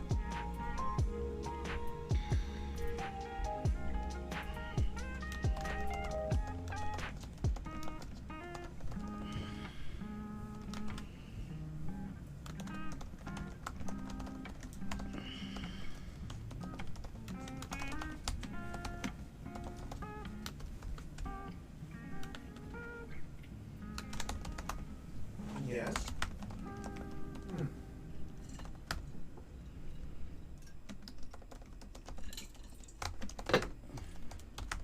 All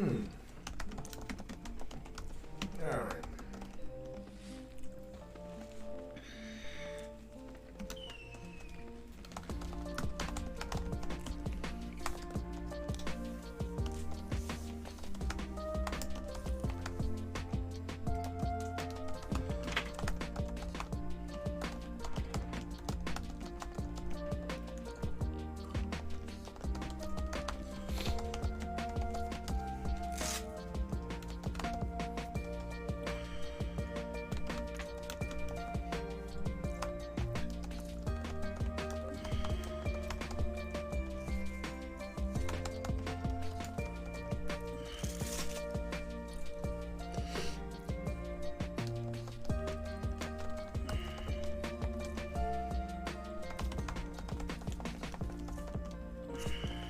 Nothing can be done.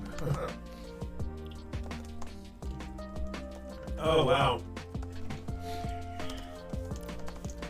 Miko basically says he went to the first Dragon Con in 1987.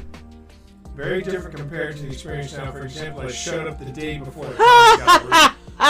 Now you have to, like, the day after the con, you have to immediately book for the next Yeah. con if you want any chance of getting Yeah. the room. Yeah. It's amazing how the... What do you think about Dragon Con? When I first got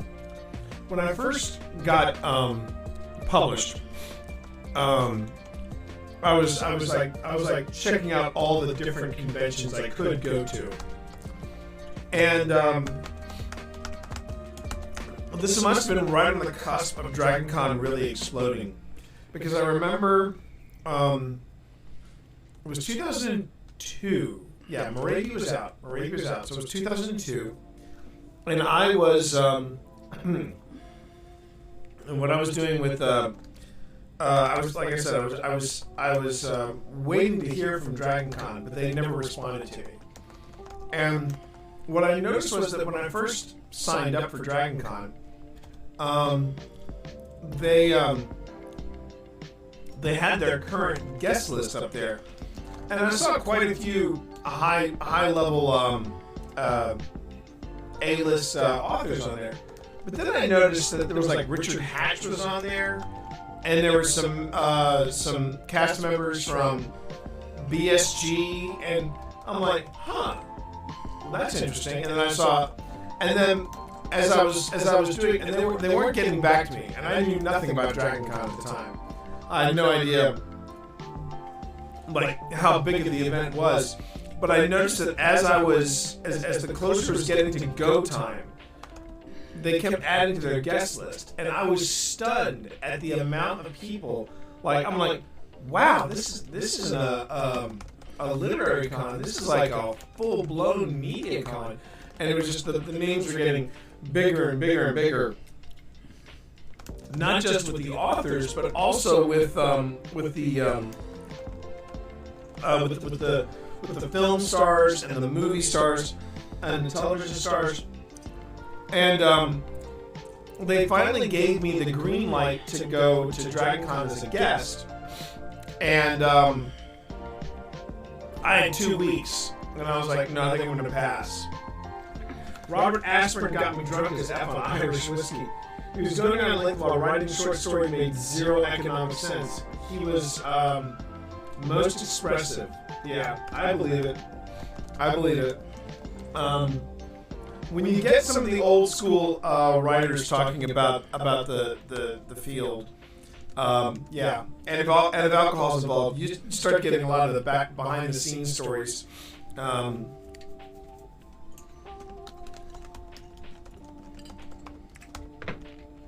Speaking of some of the classics, I'm really torn up about what's currently happening with Alan Dean Foster. That's just wrong. I really want Disney to make that right. I really do. Not just with him either, with all the other authors that they're not paying. You know. Yeah, you know when you acquire the assets, you acquire all the baggage that comes with it, in my opinion. All right.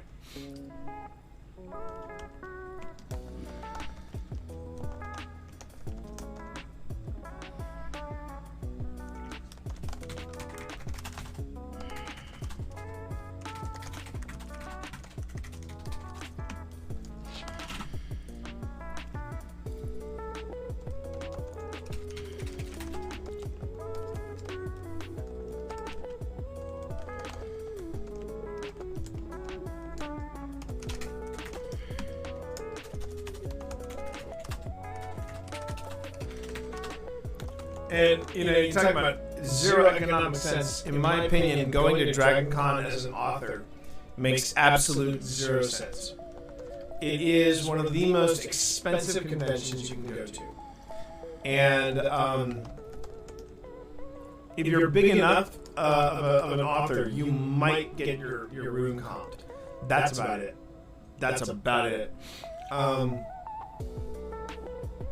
But there are... wow. 1400. Yeah, those days of Dragon Con are long in the rearview mirror, and it really has become. It's really become the San Diego Comic Con, maybe on a lower scale, but it's really become the San Diego Comic Con of the East Coast, unless you count New York Comic Con. Pip and I were guests at New York Comic Con, and that was actually that was a pretty positive experience, but it had been set up for us. It had been set up for us. We basically had some time in the Harper Voyager booth. We also had time in the I believe it was the Ace booth. We did 2 signings that weekend, and that was great. Pip actually spoke on panels there. I did speak on a panel there, but man, my panel was an absolute disaster because it had been hijacked by a couple of real shitheels in the steampunk community. I don't know what either one of them are doing now, but they kind of made their names into wow. We've spoken though at Dragon Con before several times on podcasting and things like that. We also drank a lot at Dragon Con as well. It's just there is real, unless you are selling books, there's no real reason for you to be at Dragon Con.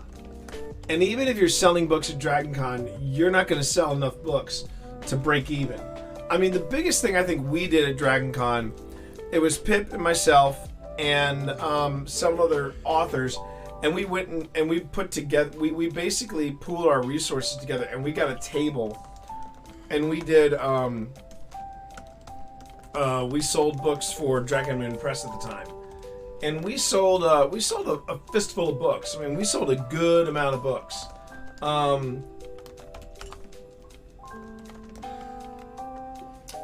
Some authors, though, they were there. And I would tell you off stream, Nico. I would tell you off stream. But some authors they learned a lesson about the importance of being at a booth when you said you'd be at a booth, and we all had to learn that there's a difference between the author. There's a difference between an author and a writer. I think the author, in my opinion, the author is the person that understands the business aspect of writing. A writer is somebody who writes and expects everybody else to do other stuff for them. There was a fellow in full plate, two-handed sword, and a dare was suggested that he go to the roof, hold the sword over his head, and shout for the honor of Grayskull, loud enough for us to hear from the floor below. I could see people saying that. There's, of course, the infamous duct tape cosplay, which Pip and I have both seen before. Yeah, Dragon Con is really an amazing beast, to say the least. But there is really no. I could see it being yours there, Nico. But I do think that as far as from a professional standpoint, going to Dragon Con, there really is no point to. If you want to go to have a good time, Mazel Tov, have that. But it's very different.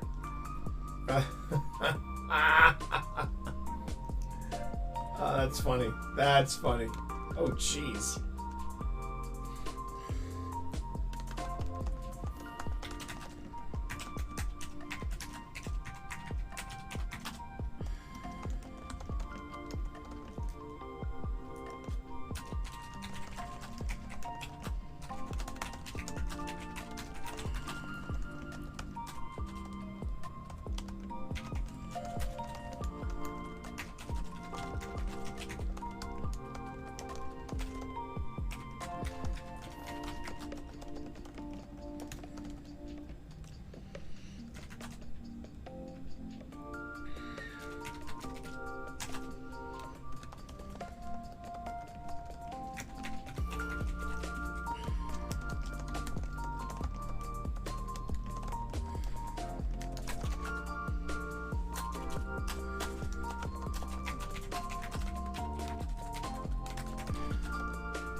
That was a good plan.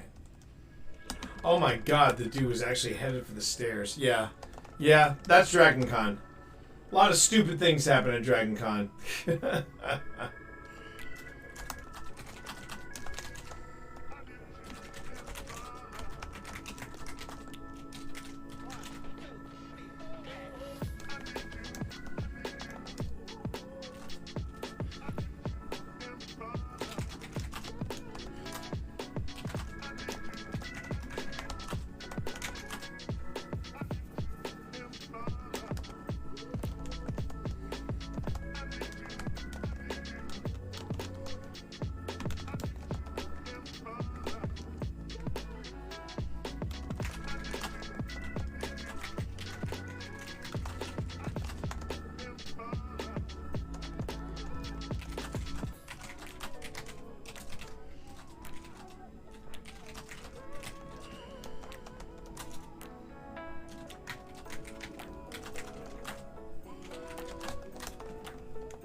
Mm, 38,000 words. That's not Okay. bad. It's 1,000 words.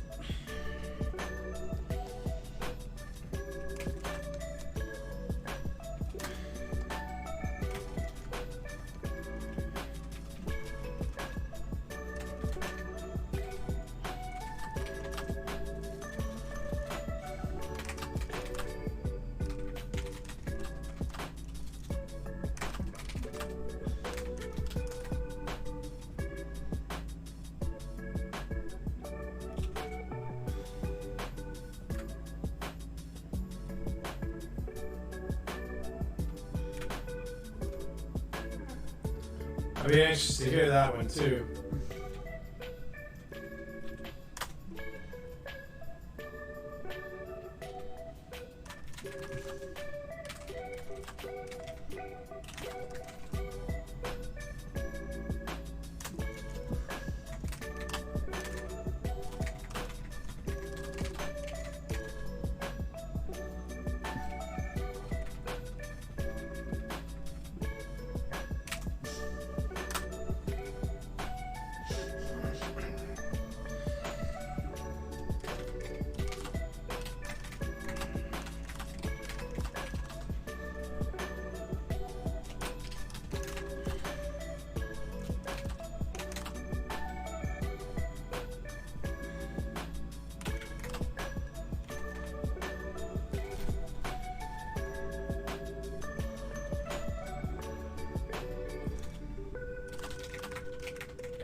I'm going to reward myself with a little Valhalla. Oh, okay. Yeah. Go right ahead, hon. What time are you going to start dinner, though? Hey, I did dinner yesterday, okay? I'm not saying it like that. What I'm time just do you need saying to? What time are you I'm streaming going tonight? live at 7, so I'd like to come down here Okay. at 6:45 for the prep. I will. Yeah, I will go at 6, and I will go and start. Sucks. Sucks. Sucks. But I'm gonna do it. I'm gonna do a ramen pancake, so it shouldn't take too long. All right, okay. Be nice and quick. And Chad, before anybody makes it sound like I just said, honey, okay, cook the makes of fucking eggs. Keep this in mind. When she makes her ramen pancakes, I'm usually in the kitchen with her going, all right, honey, we're going to do a little bit of this. We're going to throw this in. We're going to throw this in. It's going to be fabulous. So, you know. So, yeah. I know. Well, you cooked last night, didn't you? What day is it? What week is it? What month Tuesday, is it? remember? What Because- season is it? Because remember, you thought it was Wednesday. You were like, good news, honey. Expanse. New Expanse drops on Wednesdays now. I said, yeah, too bad it's Tuesday. She was like, God damn it! fuck! Ah! I wish we could get Vi. Sometimes she Yeah. does do the. Yeah. But she has so many noises, our cat, it's like hilarious. She's got the. Which is pet me. And then she's got the. Why aren't you doing what I want? Which is what she does when she comes down and sees me at Yeah. 1 o'clock in the morning. She comes down and she goes. Exactly. Especially when you're playing video games till 1 in the morning. Go She's to like, bed. And by go to bed, I mean give me my treats. Yeah. That's what she really means. Friday Night Fox Wine. It will be March. It will be March again within about 3 months. So. But what is time? So What is time? What is a weekend? What is time? We don't know. Time is just a flat circle. Yeah. Thursdays I start drinking at noon. You boys don't get to interrupt that. Why is Virginia Beach trending? Good Lord. Lord, what happened? Why? Okay. What? Police handcuffed an innocent black man who was eating with his family. That's delightful. That's delightful. That's what this year needs. Police chief apologizes to black man detained in Virginia Beach jail.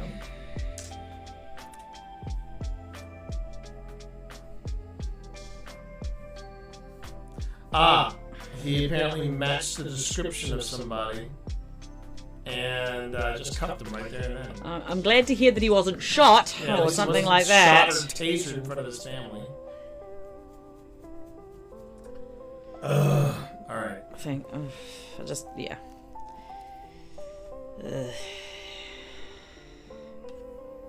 Well, I've got up to the bit where Hamish has not turned up, and so they're about to. Hey, Nico, you were talking about you haven't been a console gamer in some time. Here's one you might want to think about. The KFC console. Ooh.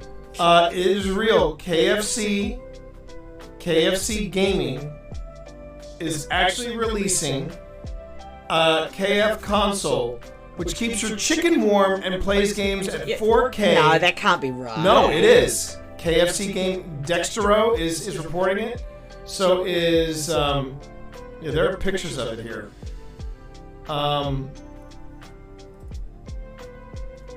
It actually comes with a built-in chicken chamber. This is a fake, and I don't think it is. Yeah, I'd rather have an air fryer. it's honestly. VR ready. It's VR ready. It has 240 frames per second with up to 24 hertz of output, and it's 4K TV gaming. I'm just gonna go ahead and just put this in chat. If someone can tell me if this is an actual thing or not, I would appreciate it. But right now, it looks absolutely legit. Do you want to hear another interesting story about Taika Waititi? Tell me something about Taika Waititi. Apparently, Sterling Harjo and Taika Waititi's Native American comedy Reservation Dogs has been handed a series order at FX. It follows 4 native teenagers in rural Oklahoma who spend their days committing crime and fighting it. And the pilot was shot in Oklahoma. The pilot was written by this director, who has also written Barking Water and 4 Sheets to the Wind, and Waititi. It is the latest project at FX with What We Do in the Shadows. I think that sounds cool. I would love to see a Native American Reservation Dogs, and it's got a picture of them walking toward, Of course. in the suits.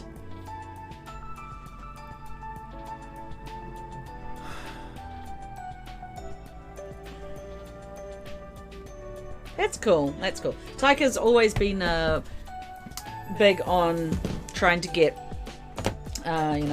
Indigenous people's voices being heard. So I think that will be cool. Anything he does is always really good. Anyway, I'm going to go and play some Valhalla. You can turn off my camera while I go to Valhalla. Valhalla. Halalala. Valhalla. La la la la, halalala, valalala. Yeah, see, the problem is, if I were to be involved in a project like that, I would be Mr. Pink.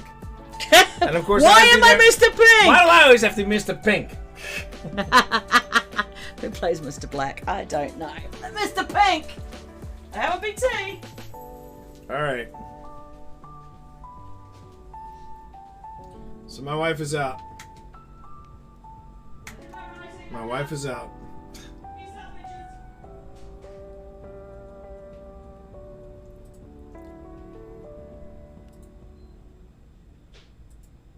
Alright.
Excuse me, chat. Excuse me. Just rolling it out. Please don't forget, chat, by the way, along with, Sans Pants. Hello?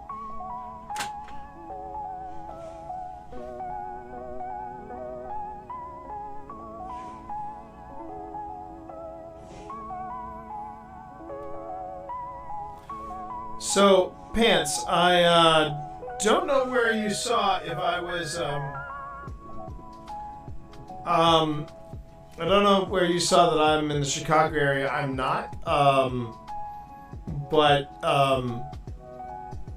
In the, just so you know, I am in the East Coast. I'm not central United States. I'm East Coast. So, unfortunately, I'm not in your area. Of course, I do enjoy the Chicago area. I have friends out there.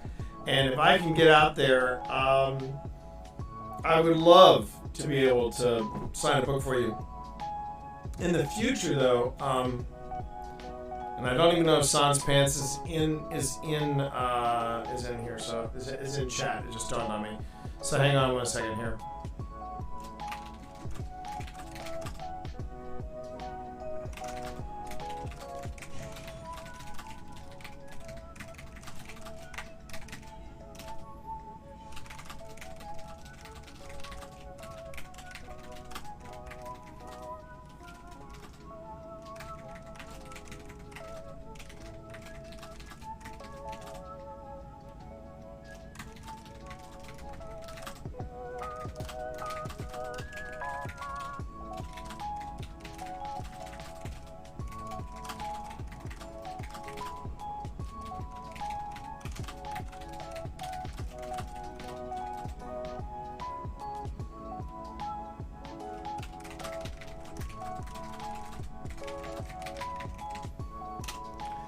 As far as so Nico, to your words concerning any Phasmo, if we were to do that, it would be tonight, and I don't know if we have it in the cards to do it tonight. I can always see if you guys are up for it. I'd reach out to Brandon and Phil, see if Brandon and Phil were up for it. If not, I would say then we can wait until next week. But right now, I wasn't planning on it. The only thing I've got planned for tonight is that at 7 o'clock I will be.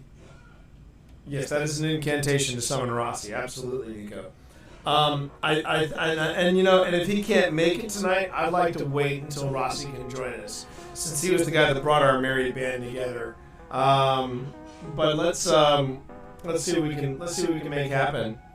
I would get on the Scream Team, Discord and find out if he's going to be around tonight or not. But I know that I'm planning to be back at 7 o'clock with Steve Saylor, and we're going to be doing Blind Leads the Blind, the Tuesday edition. But just remember, chat, for those of you who are new to stream, there is a charity stream happening right now. But probably been. No, you're right. It is the same when we're not there riffing off of each other, and doing impromptu backstory jams. But for those of you who are new to the stream, good evening. Is it evening? It is kind of evening. It's evening. It's evening adjacent. But I'm T. You can call me T. You can call me T Monster. You can call me Twitch Dad. And this is a writing stream we got going on right now. Just getting some words down, because I would like to get some words down, and I've been actually moving along at a pretty good clip here. Pretty happy about how it's going. I'm usually here. The empty chair on the other side is where my wife Pip Valentine is, and we do a shared desk writing stream as part of our podcast as well. We actually are overdue for a podcast, and I need to get on with Pip and find out what she wants to do about that. But right now, Benedict is over there. He is in his perch. He is fast asleep, and I'm probably going to be going until 5, and then I'll be back at 7. But I want to see if I can finish this chapter first. So let's see.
Oh yeah, Mika. You want to make sure that you get the names right. Remember, it's Yognar or Yognar. How are you, Mika?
Am I a current or recovering World of Warcraft player by chance?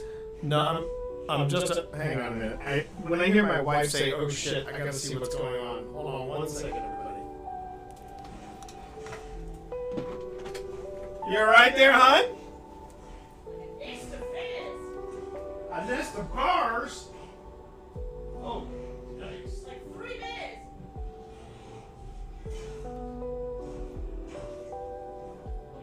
oh, there's There's one one more. and I got 10 players on it. And it took a piece of your health, too. These are some big-ass bears.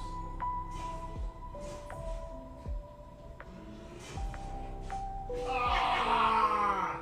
Fuck you, bear. That was like, Don't have panic here, you say that. That would be awful. well, there was like one. I was like, oh, there's one bear. And then there You're were gonna have 4 to have bears. some serious shit with that. There were 4 bears. 4 bars. Okay. Oh That's good bear jerky right there. Come on! Gonna find some food after So between the two of us, Nico, Pip is the recovering WoW addict or WoW player, or really isn't a difference between the two. But this is what I just wanted to try to give a different spin on this, and that's what I'm doing. Basically, what you're seeing in this scene is the big reveal of why everyone is so intimidated by modern day Italians, even though they are elves gifted with magic or orcs. They're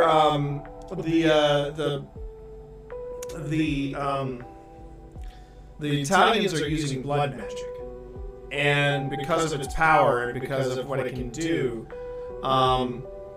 they still rule New York, even though there are elves and orcs in there. And this has been fun to play around with. It's really been fun to introduce. I just want to see if I can take the idea even further.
You okay in there, hon?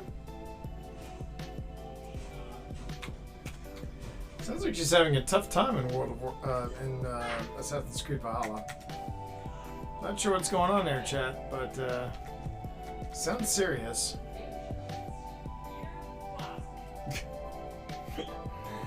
You bastards.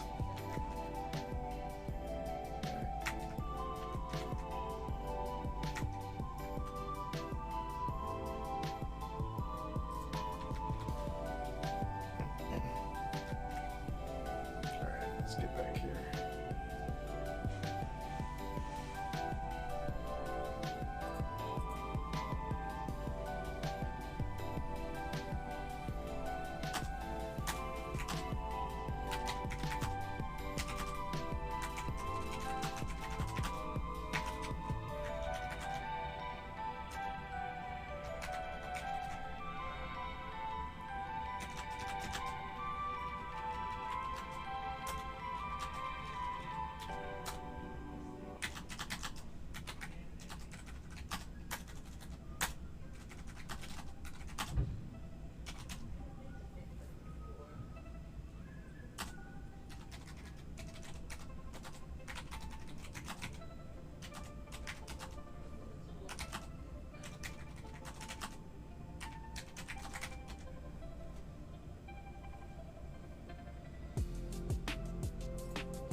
How you doing, sugar?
Almost there, chat. Wow, it's really 5:30? Jeez.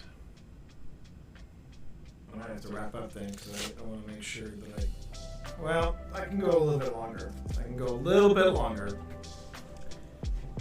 I just want to see if I can finish this chapter. You know how in gaming when you say I just got one more thing to do, just got one more thing to do? Well, with writing it's roughly the same thing. It's I just got to finish one more chapter. I just got to finish the chapter. If I can finish the chapter, I'm good.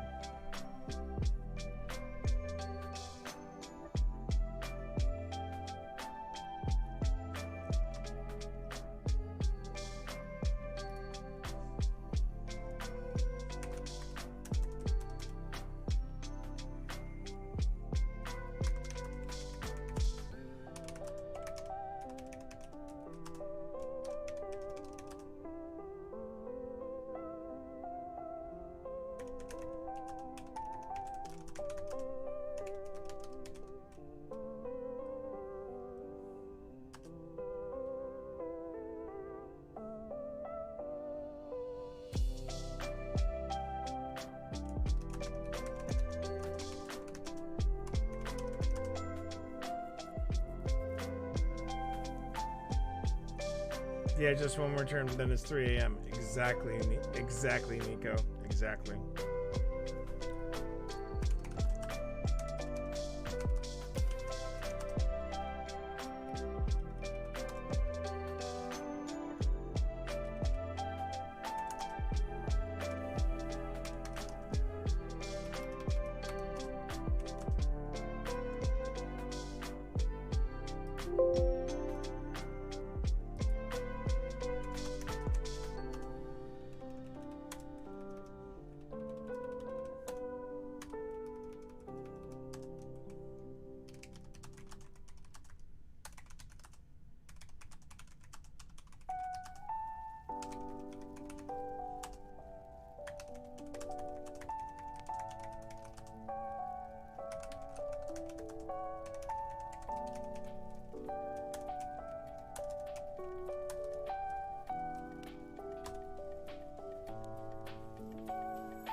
Actually not a bad word count.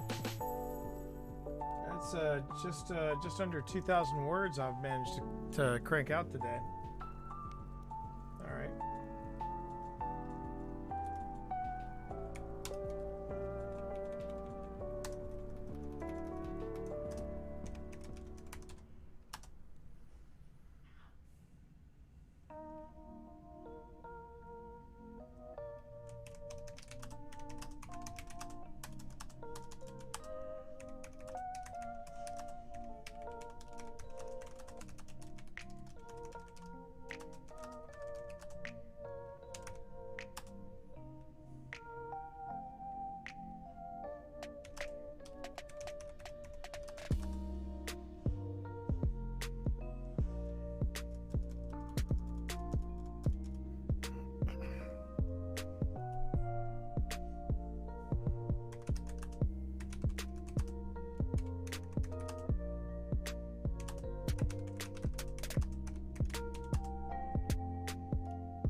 Magia del sangue. Del sangue. Magia del sangue. Magia del sangue.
I'm assuming that I'm spelling salud.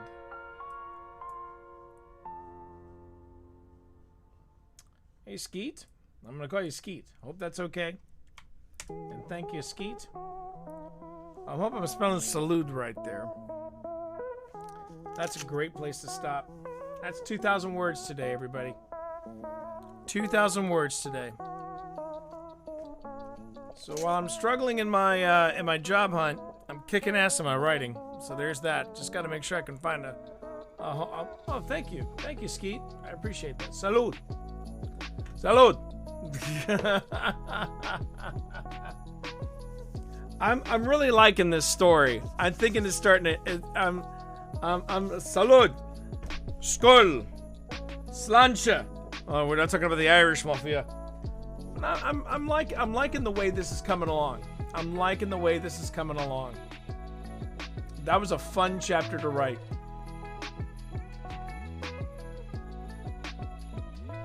So the next time we do this, I'm either going to be working on the steampunk or I'm going to be working on. Actually, I should probably leave that up.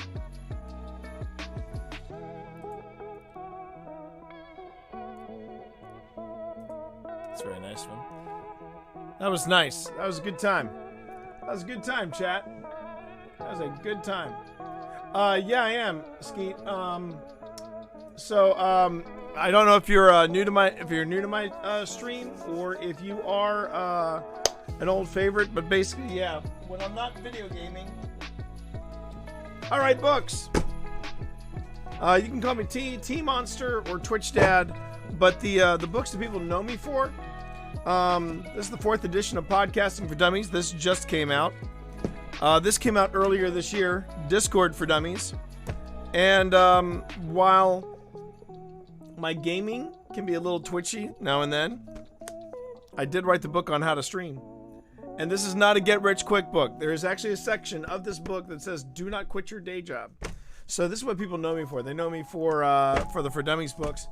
But I'm also, when I'm not writing For Dummies books, I'm writing science fiction fantasy with my wife. Or by myself. And this is the steampunk series, The Ministry of Peculiar Occurrences.